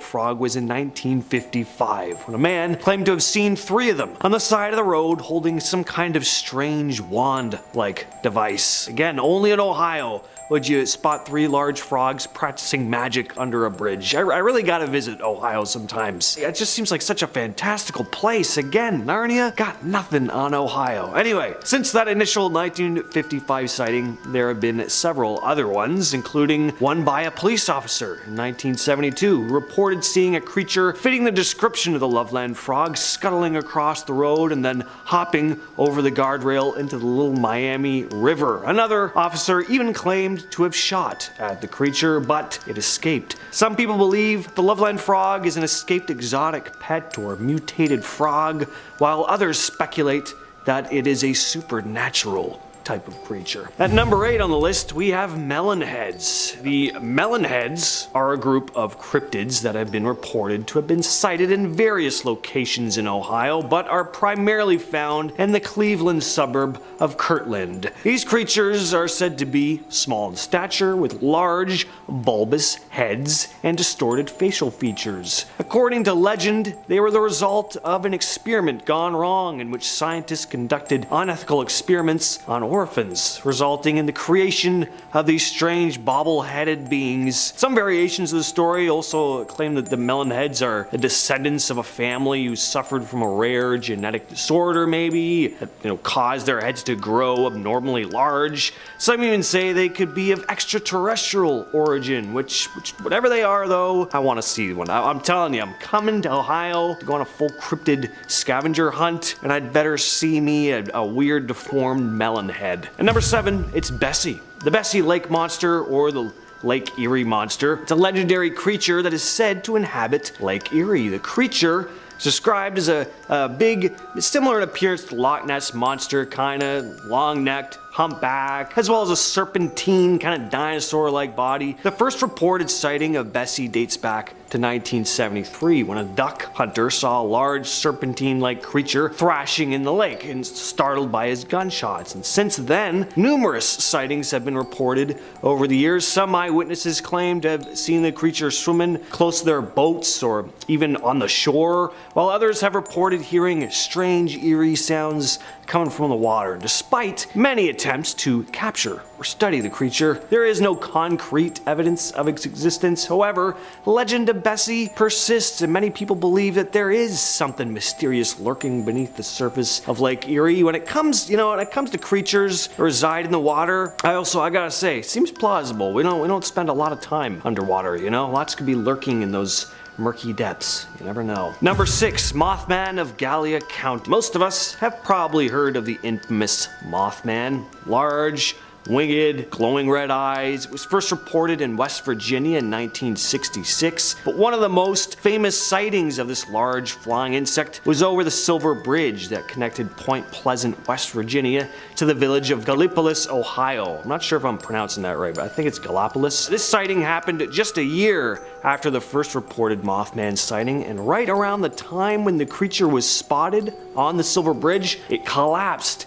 And some still believe that this mysterious cryptid was the one responsible. There have also been reported Mothman sightings before other big disasters, which has led some to speculate as to whether Mothman is a bad omen or if it is simply appears as kind of like a warning of impending doom, bad or good. Orange eyes. Now, this is a Sasquatch type creature that could very well be the same type of creature as a couple others we'll be discussing on the list. There are many Sasquatch variations seen throughout Ohio, but this one is famous for, as you could probably imagine, it's got these glowing orange eyes. There have been reports of strange creatures with orange eyes lurking in Ohio, said to reside in the Riverside Cemetery before moving to the woods by Mill Lake. Witnesses described the creature as resembling a large bipedal humanoid with a muscular build and a hunched posture. Its eyes, once again, seem to emit an otherworldly glow. The creature is reportedly very fast and agile and has been known to vanish into thin air when pursued. Some locals believe that Orange Eyes is a Bigfoot type creature, but there are also those theories that maybe a kind of supernatural being or extraterrestrial entity as well. At number 4, we have Dogman. Most Dogman reports come out of Michigan, but there have been sightings in Ohio as well. According to witnesses, the Dogman is a bipedal, wolf-like creature that stands between 6 and 7 feet tall with a muscular build and a snarling dog-like face. The first reported sightings of the Dogman in Ohio occurred in the late 1980s. Since then, there have been numerous other sightings reported in the state. Witnesses have reported seeing the creature hunting in the woods, stalking prey, even running across highways at high speeds. Some skeptics believe that the sightings, of course, may be misidentifications of known animals like bears or wolves, while others believe that the Dogman is a real undiscovered species that is yet to be officially documented by science. Number 3, the Crosswick Monster. Now, there's only one report of this cryptid, but it's quite the entertaining tale. It's like something out of a classic 1950s monster movie or something like that, and it's a pretty famous piece of Ohio cryptid folklore. The story goes that in 1882, two boys, Ed and Joe Lynch, began hearing strange sounds coming from the tall grass of a bush behind them. They were fishing, and then before they had time to think, a large four-legged lizard creature popped out from the bushes and began making its way toward them. The boys tried to make their escape, but it caught the 13-year-old Ed in its mouth and began dragging him towards a large hollowed-out tree. 3 men had heard the boys screaming and managed to make it to Ed's aid before he was pulled into the tree, although he was badly injured. A group of about 60 men were formed, armed with axes and clubs, and they tried to slay the beast, but the creature managed to escape, actually standing on its hind legs at one point. It's pretty horrifying. The group chased the creature, which retreated into a hole under a large hill of rocks. The creature was never seen again. Described as black and white in color and roughly 12 feet in length. Number 2, the Manurva Monster. This has to be one of the most famous Sasquatch sightings in Ohio. In August of 1978, in the village of Minerva, the first sighting of the creature was reported by the Caton family, who'd seen a large hairy creature in the gravel pit outside of their property, looking to be about 300 pounds. Soon became known as the Minerva Monster and terrorized the Caton family on more than one occasion. They described seeing it peering through their kitchen window one night, awful, and when police came to investigate, they saw large footprints around their home with a terrible smell lingering in the air. The creature was also reported to have thrown rocks at their home one day, and they even reported seeing 2 large hairy bipeds on a hill by the strip mine near their property. The family has been adamant about what they saw ever since, and their story has remained consistent. It wasn't just the Catons who had run-ins with the large ape-like creature, though. Other locals began reporting seeing a similar creature in and around the Minerva area around the same time. And that's going to bring us to our number 1 spot, the Ohio Grassman. There's a very good chance that the Minerva Monster and Orange Eyes are the very same creature I'm describing here, as they're all big, all furry, ape-like creatures. Grassman is pretty much Ohio's nickname for Bigfoot, described as a large, hairy, bipedal creature standing between 7 and 9 feet tall. Grassman is said to have human-like face and a muscular irregular build. Witnesses have reported hearing eerie vocalizations and howls coming from the woods, as well as seeing large footprints that they believe belong to the creature. The first reported sightings of the Ohio Grassman occurred in the late 1800s, but the creature gained widespread attention in the 1970s when multiple sightings were reported in the state. Since then, there have been numerous other sightings reported in the area, while some skeptics dismiss the sightings, of course, as misidentifications of, animals or even hoaxes. Others believe that the Grassman is real and he's an undiscovered species. And we're starting it off today with Pukwudgies. The Pukwudgie is a creature from Native American folklore that is said to inhabit the forests of the northeastern United States. According to legend, Pukwudgies are mischievous tricksters who can cause harm to humans if they are angered or offended. There have been a number of reported sightings of the creatures throughout Ohio. According to folklore, Pukwudgies are small, humanoid creatures that stand about 2 to 3 feet tall. They are said to have gray skin, large ears, and a large nose. Some legends also describe them as having quills or spines on their backs. They're believed to be skilled hunters and are said to use their magical powers to disappear and reappear at will. They're also said to have the ability to shapeshift into animals or objects. In some Native American traditions, Pukwudgies are viewed as protectors of the forest and are said to have the power to ward off evil spirits. However, in other legends, Pukwudgies are seen as mischievous troublemakers who enjoy playing pranks on humans. So if you do happen to see one, prepare to be clowned. Next on the list, we have the Cedar Bog Monster. Now, this is one of those cryptids that could very well be a Sasquatch, or of course a Grassman as it's known locally in Ohio. It's more of a name given to the specific place this creature was seen though. When Cedar Bog opened as a nature preserve in 1942, people immediately began flocking to the area to witness the various species of birds, the fish and plants, and just soak in the nature. But what they didn't expect or want to see was a large, hairy humanoid creature, but many did report seeing the big ape-like creature strolling along Woodburn Road, which runs right beside the bog. They reported that whatever the thing was too large to be a man. I'm also sure the fur and gorilla-like face kinda gave that away too, possibly. There was also an incident where 3 teenagers went missing in the park while on a camping trip. Apparently, there were reports of loud screams coming from Cedar Bog. At number 8, we have the Charles Mills Lake Monster. Now, there's only one reported encounter with this creature, but it's a pretty eerie story. On the night of March 28th, 1959, 1959 is going to come up a lot on this list, by the way. I don't know what it was about that year, but there was some stuff going on in Ohio. Anyway, 3 teenage boys had been hanging out around the Charles Mill Reservoir when they suddenly saw something forming out of the dark water before them. It was a 7-foot-tall humanoid that began moving towards them. It was described as having no arms, bright glowing green eyes, and webbed feet. The teens obviously booked it out of there and reported what they saw to authorities, who made their way to the area, where they came across footprints, if you could even describe whatever made the tracks as feet. They were large indents that appeared as if they were made by webbed feet. Who knows what this thing was? Even if it was real or just a hoax, there was indeed a large fishy monster skulking around the lake. I'm guessing it must have smelt like a sewer.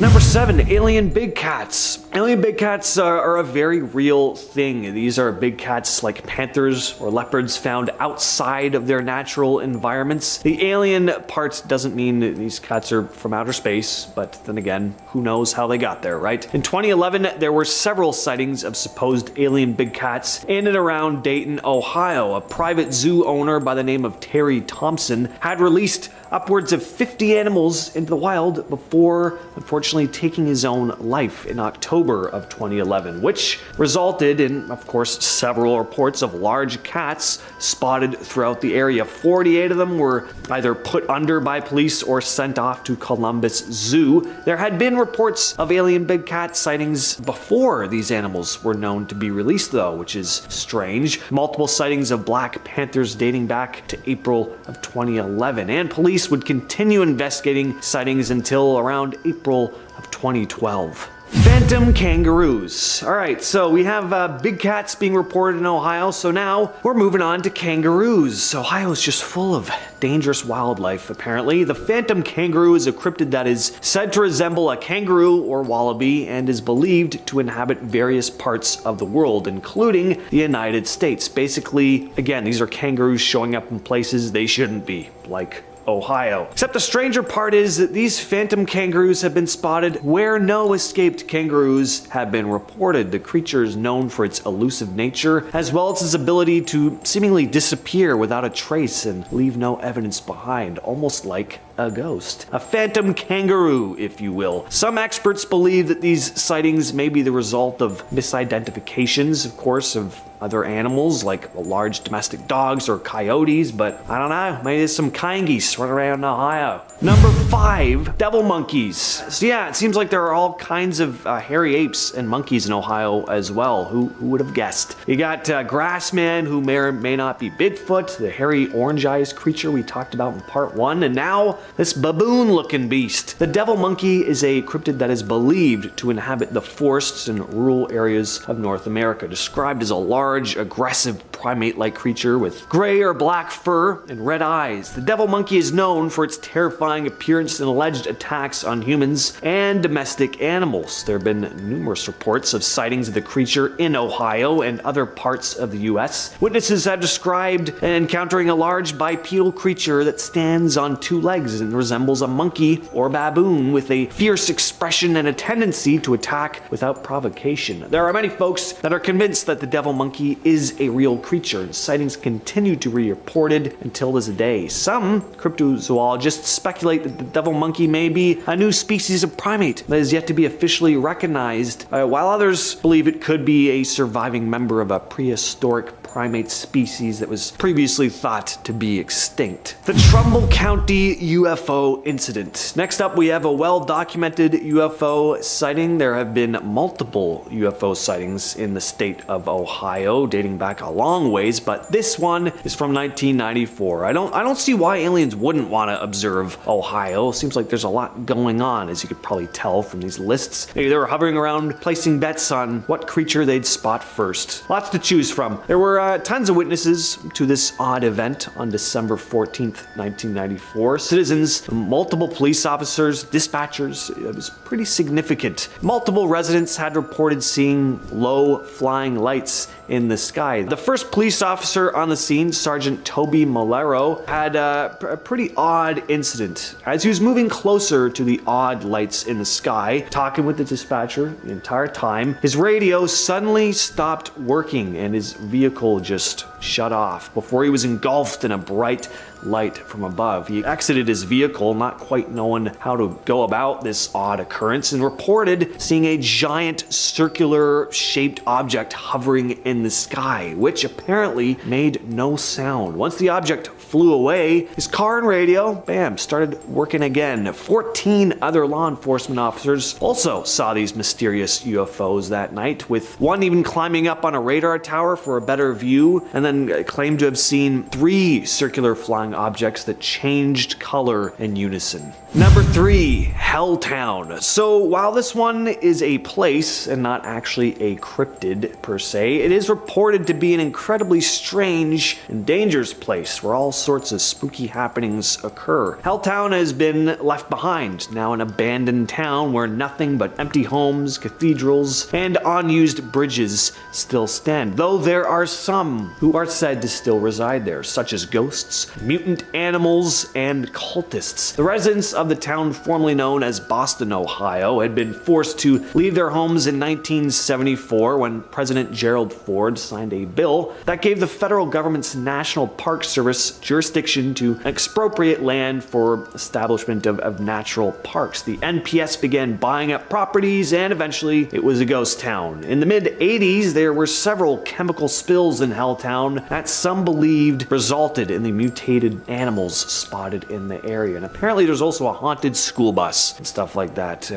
Interesting place to go, I'd imagine. And at number 2, we have Octoman. On a cold Cincinnati night in January of 1959, police began receiving several reports of a strange octopus-like creature. It started with a man who called police in a panic, saying that he saw something come out of the river, calling it completely indescribable. This report was followed by one from a truck driver just soon after, claiming to have seen a strange creature while driving into Cincinnati. More and more reports began coming in, but it was hard for anyone to describe exactly what they were seeing. What police did note, however, was that the people calling about these encounters sounded pretty shaken up. Even though the police kind of didn't believe it, they were joking a little bit, that was one thing they did know. These people sounded like they did see something. The more reports that came in as well, the closer they would get to form a description of the creature. A very large creature with grayish skin, tentacles, and a lopsided chest. Sounds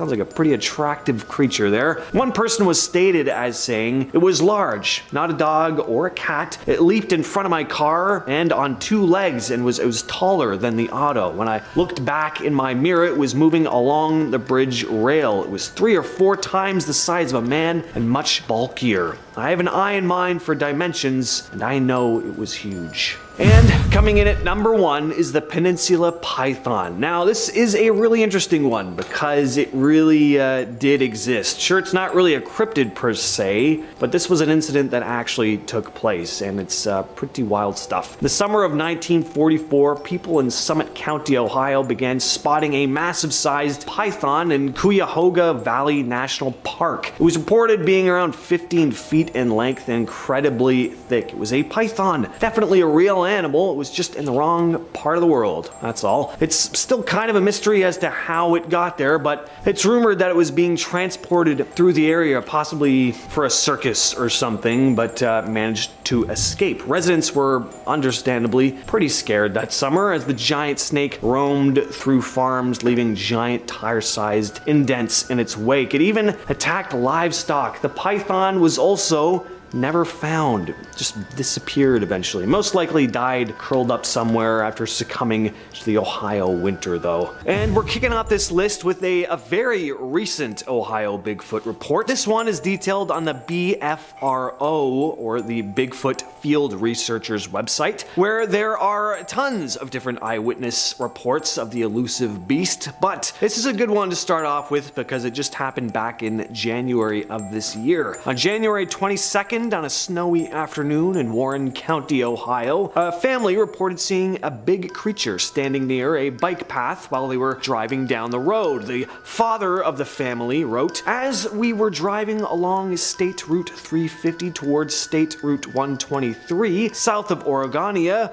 we came to the Loveland bike trail that runs next to the Little Miami River. As I slowed down near the bike path crossing, we looked out the passenger side of the car and saw a large black figure standing a distance up the bike path facing the river while it was snowing. The ground was covered with at least 3 inches of snow, so it didn't appear that someone would be on the bike path biking or walking the trail. The weather was not ideal for anyone to be hunting or walking on the path at the time. The figure appeared to have come from the woods and was walking towards the river." He also described the figure as having no obvious clothing pattern, being consistently dark, and that his wife and 2 teenage children also spotted it. There have apparently been at least 9 credible sightings of a supposed Bigfoot-like creature in the same area too. Number 9, Bigfoot howls. In this video uploaded by We Do It Outdoors, we see our cameraman roaming through a forest in Lore City, Ohio. The sun is starting to set and we hear a series of strange,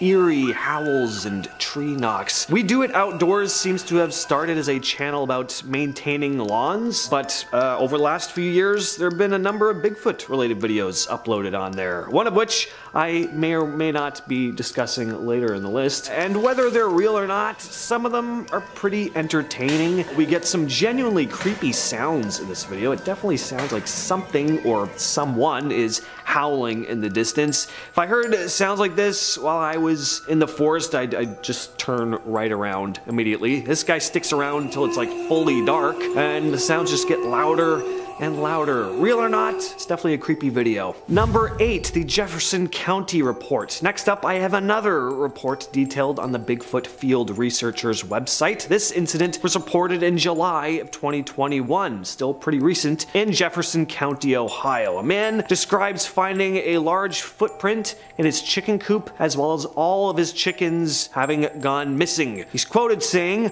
"On July 9th at approximately 10 a.m., I noticed my 5 chickens were missing. The chicken coop was full of feathers, but no bodies or blood. I did a perimeter check and came across an extremely large footprint. I went back to the house and brought down a tape measure to the footprint and measured it and took pictures with the tape measure beside it. The footprint measured a length that was apparently 18 inches with a width of about 9 to 10 inches. A Bigfoot investigator named Jim Thompson came to investigate the man's property and discovered more footprints that were about 4 feet apart from one another. That's about double the gait of an average person, by the way. On July 24th, a couple weeks after making his initial report, the man described hearing strange yelps coming from either end of his property, as if they were yelping back and forth to each other. And he also said that on some nights he gets an eerie feeling that something is watching him. I have that almost every night too. At number 7, we have Susan Ferenchak. Suzanne Ferenchak is a former skeptic turned Bigfoot enthusiast. After spotting a strange hairy creature near her home in Loudonville, Ohio, she had first spotted what she described as a big black-furred creature jump over the road. Not sure where said road was exactly, or what type of road it was. If it was a highway road, that would be nuts. It was just a small dirt road. Still scary, not quite as impressive though. Suzanne has recorded audio of what she believes to be a Sasquatch while out in the wilderness near her home, and has shared the 2-minute clip online. I gave it a listen. The quality, not great, but it's definitely eerie. You hear this distant howling. It definitely doesn't sound like a wolf. You also get some classic, whoops in there too, which a lot of Bigfoot researchers describe Sasquatches, making. Whether it's a genuine Bigfoot or not, I really just dig supposed Bigfoot audio. I just imagine being out alone in the woods at night and hearing some distant wail and whooping, and human or not, I mean, it'd be pretty bone-chilling. All right, now I'm going to share the last report from the Bigfoot Field Researchers Organization. At least for this video anyway, there are tons on the site. This one was reported in Mahoning County, Ohio in July of 2021. Sorry if I'm messing up the pronunciation there. A man had described seeing a strange creature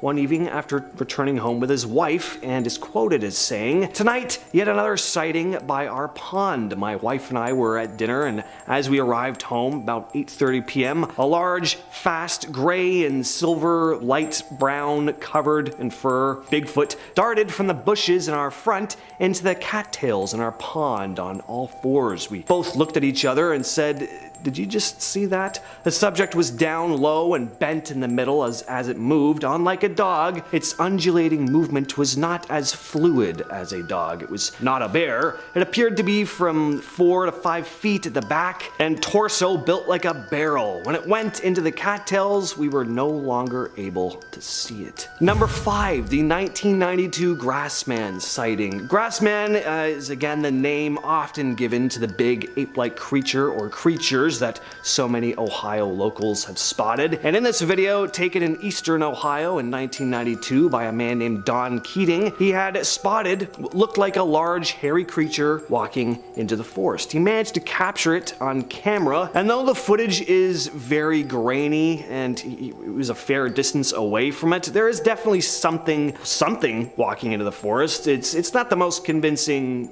video evidence. It's hard to tell what you're looking at, but I do always find something eerie about old 90s VHS footage, and Keating seems to believe he saw some kind of large cryptid. So this video was featured on Monster Quest and features an interview with Keating describing what he saw and that he was a skeptic before this encounter. I always like it when they say they were skeptics before, because, you know, it's a bit more convincing that way. At number 4, we have the famous Minerva monster case. Back in 1978, a family living in Minerva, Ohio, reported what they believed to be a large Bigfoot-esque cryptid around their home. The Caton family reported rocks being thrown at their home by the creature and would spot large footprints in their backyard. But there are other reports of a mysterious creature in the area around the same time. The Caton's neighbor also spotted the big hairy creature, as well as other residents of the area. The case became known as the Minerva Monster Case and gained rather significant media attention at the time. A former Stark County sheriff named Jim Shannon, who had responded to one of the Caton family's reports, is quoted as saying, "They were terrified. I will always believe them. They saw something. It's just, what did they see?"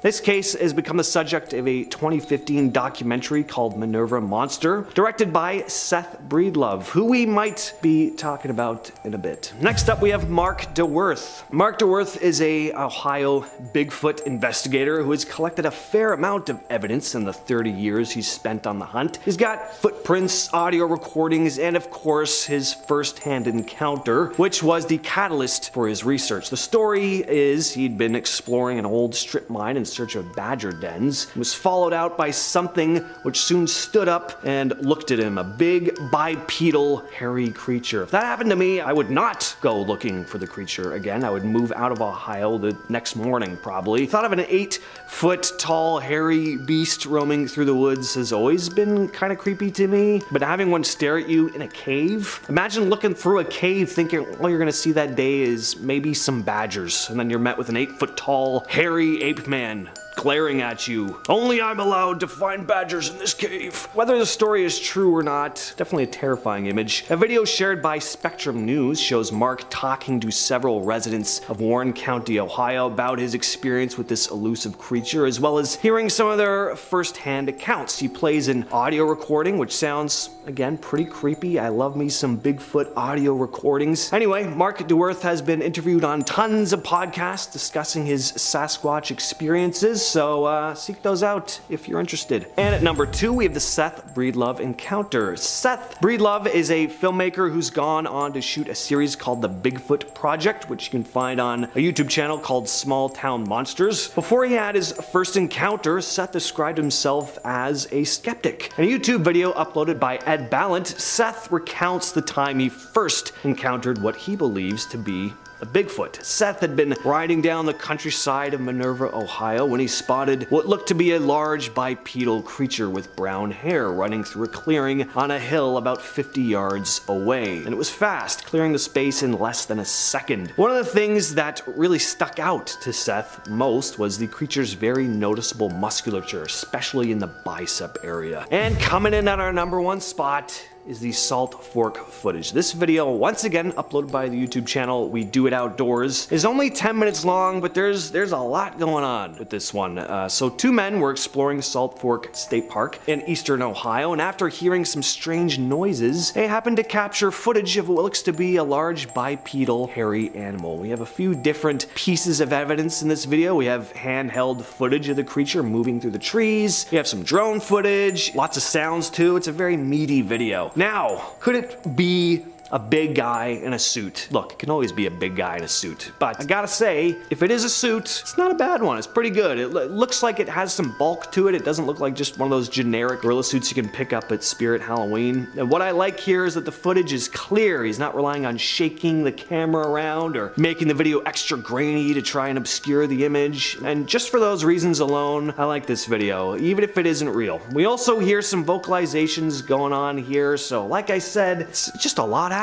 Check this one out over at We Do It Outdoors. Number 7, Crybaby Bridge. Locals say if you stand on the Alliance Area Bridge at night, the sound of crying can be heard. Some say that mothers who did not want their sons or daughters during the baby boom would toss them from the bridge into the river below in the dark of the night. Others believe the cries stem from members of a cult kidnapping locals and ending their lives as part of their secret ritual. And finally, some say ghostly cries stem from a distraught mother who lost it after her daughter would not stop crying. In desperation, she tossed her over the bridge to her death, and upon realizing what she had done, the woman reportedly drove off the bridge her own life. This is all around sad and creepy, but if I heard crying noises without anyone around and on a bridge nonetheless, I would be terrified. Number 6. Old Chestnut Grove Cemetery. The story goes a woman accused of witchcraft was executed and buried at the cemetery. The townsfolk did not erect a marker, but instead built an iron fence around her grave, which was next to an old tree. An indentation next to the tree inside the fence marks her grave, and it said that bad things will happen to those who get close to her grave. Another variation of the story says that several witches were executed and buried here, and their ghosts continue to haunt this area, which does not shock me. Not only did this happen, but on December 29, 1876, the number 5 Pacific Express was traveling over a high bridge, carrying approximately 159 passengers and crew when the bridge collapsed. It sent the train and the people on it into the ravine below, and 92 people died. Many were burned alive while trapped inside the crushed cars and are buried in a mass grave at this cemetery. Due to this, people have seen ghosts of the passengers, and unexplained voices on tape have been recorded. Number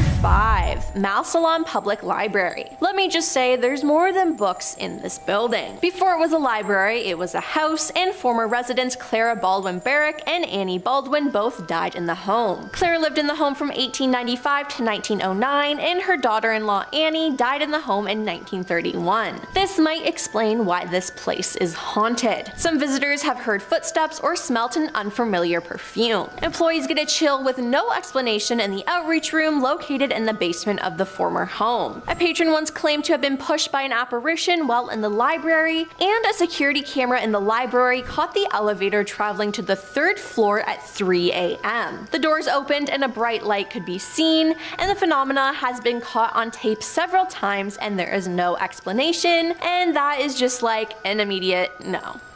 Director Sherry Brown, who has worked at the library since 1979, said she was working in her office, a former bedroom of the home, after the library closed when she thought she saw an employee walk past her office door. She yelled out but got no answer. When she investigated, she found no one. Paranormal investigators have conducted research in the library and have gotten responses from the ghosts during electronic voice phenomenon sessions, and if you thought libraries were boring, let me just say this one definitely isn't. Number 4. Lock 4 Park. An incident occurred here in 1857 which has resulted in the park being haunted. A canal worker, whom some say was the lock tender, may have been angry about the potential of work being shut down and wanted revenge. The angry worker doused his fellow workers with a container of acid or some type of caustic liquid. It said the enraged worker tossed the lid open and flung the contents on his fellow workers, dumping the remnants on himself. Legend states that no immediate deaths ensued, but rather the men suffered gruesome, slower deaths that took several days. A few men perished due to their acid-eaten skin and organs. The man responsible also died. Today, screams and moans of those who were burned by the acid supposedly can still be heard by some if they listen closely while visiting Lock 4 Park. Also, the lock tender's cabin, which is located in the park, may also be haunted by the spirit of the angry worker. Number 3. Franklin Castle. Franklin Castle is reported to be the most haunted house in Ohio. Rumors about the eerie castle began to surface after multiple deaths occurred in the Tiedemann family while living in the mansion. The home was built in 1883 by Haynes Tiedemann, a banker and co-founder of the Union Banking and Savings Company. And let me just add that the house has 4 stories and more than 20 rooms and 80 windows. Now, Haynes allegedly tore down another house on the property where 4 of his children had died. His first wife, Lucia, died inside Franklin Castle in the 1890s. The American businessman would eventually bury 3 more of his children and his mother. Since then, the location has been the site of mysterious hauntings. A family with 6 children called the Romanos had moved into the house, and on the day they moved in,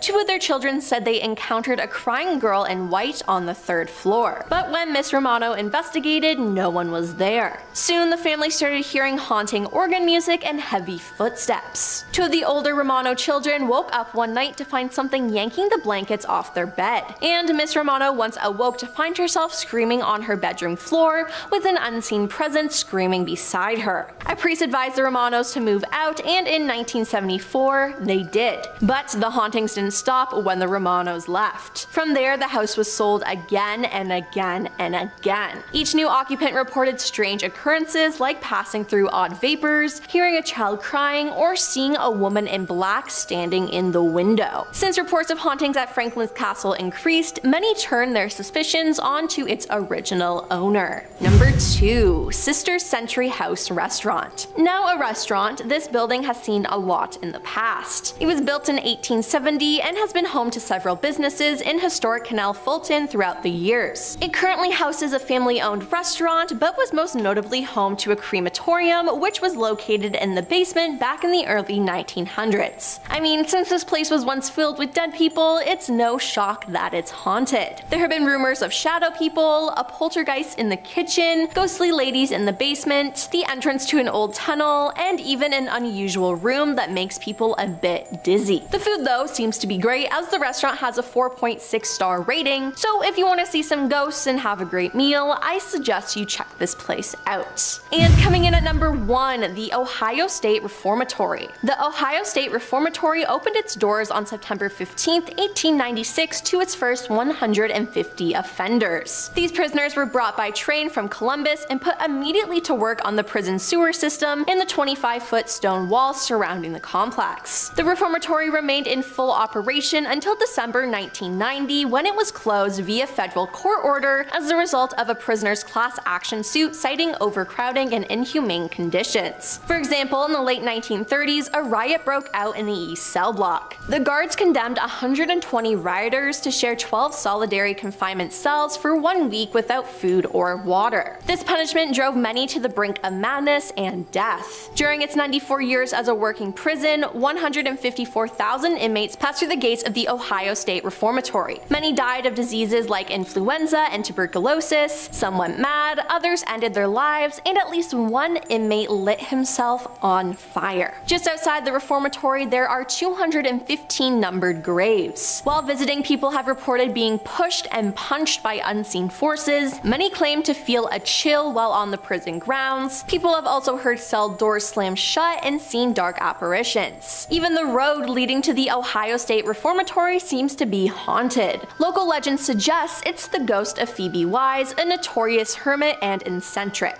Number 10. Newbury Airplane Boneyard. In Newbury, Ohio, resident Walter Saplata hosted a collection of military aircrafts from the 50s, 60s, and 70s. Though often called an airplane graveyard, Walter would have preferred the term sanctuary, as he was saving the aircrafts from being turned into scrap metal. The sanctuary featured approximately 20 stray aircrafts that Walter collected from his scrapyard job in Cleveland, junking thousands of warplane engines that were declared surplus, according to his son Wally Saplata in a November 2007 issue of Air and Space magazine. Walter used to open his property to the public, but in recent years, the aircraft boneyard has been kept private. He passed away in November 2010, and today it is unclear what remains of the aircraft graveyard. Number 9. Gioga Lake Amusement Park. What was once the world's largest theme park is now an overgrown land of decaying roller coasters, empty concession stands, and abandoned ticket booths. In 1925, the park cemented its place in amusement park history when the Big Dipper roller coaster was built. At the time, it was the largest roller coaster ever built, but soon tragedy struck. Following all of its success, the park experienced some setbacks. In 1942, the park was hit by a tornado, 6 people were injured, and the park experienced a lot of structural damages around $50,000. Further tragedy struck in 1952 when a massive fire engulfed parts of the park, destroying many key features of the park, including the famous dance hall, the theater, the roller rink, and the bowling alley, amounting to $500,000 in damages. From 2000 to 2004, the park was expanded and became Six Flags Ohio. From 2004 to 2007, it became known as Gioga Lake again under the ownership of Cedar Fair. But on September 21st, 2007, Cedar Fair announced that the park would not be reopening, and it has been abandoned ever since. Number 8. Cincinnati's abandoned subway. In the 20th century, Cincinnati decided to build a subway system after canals quickly became even more of a nuisance than they had been when they were bringing in trade. The plan was made in 1912 to build a 16-mile rapid transit rail system in a loop around the city, with a branch undergoing and heading downtown. More than 80% of the people of Cincinnati said yes to the new railway, but work on it didn't start until after World War I on January 28, 1920. Despite several delays, the 2-mile underground portion of the subway was completed in 1923. Proposals came and went in the 30s, but none were implemented. A 1948 study finally ended the Cincinnati subway for good, though efforts to do something with the tunnels have been constantly ongoing for more than half a century. Ideas have included a bomb shelter, a shopping and nightlife district, a massive wine cellar, and more rapid transit. The latest proposal is for another subway. I-75 was built, destroying a large segment of the underground passage, but one of the city's best-kept secrets is the fact that sections of the original subway still remain, including all 4 of the stations put in during initial construction. Today, all these passages are sealed off, and they are used by Cincinnati Waterworks only. Most of the entrances have been gated or concreted over. Now, access is both illegal and extremely difficult, and no people, this is not a challenge. Number 7. Chippewa Lake Park. Tucked away in the Medina County, there's a rusted, lost, forgotten Ferris wheel. What was once Chippewa Lake Park is now just a few piles of amusement park ruins and the lone Ferris wheel. From 1878 to 1978, the amusement park was a popular, thriving destination for family entertainment. It closed after the final owner, Continental Business Enterprises, closed it due to lack of attendance. After the park's closure, its rise and structures were left largely untouched and unmaintained for over 40 years. Today, remnants of it creepily stand abandoned, rusted, and long forgotten. And fun fact, in 2008, a cast and crew from Los Angeles filmed the horror film closed for the season there. Number 6. Kerr's Run Colored School. This schoolhouse for Black American children is one of the oldest remaining in southeastern Ohio. Currently, it's boarded up and overgrown with brush. The school educated children from the 1st to 8th grade, including James Edwin Campbell and James McHenry Jones, 1st and 3rd presidents of what is now West Virginia State University. The school remained in operation from the late 1880s through the early 1900s, and in 2007, a historical marker was added to the school site. The sign briefly documents the history and legacy of the school. Now, the school is right beside an old church, and you can visit outside, but you shouldn't try to enter either building as they are in unsafe condition.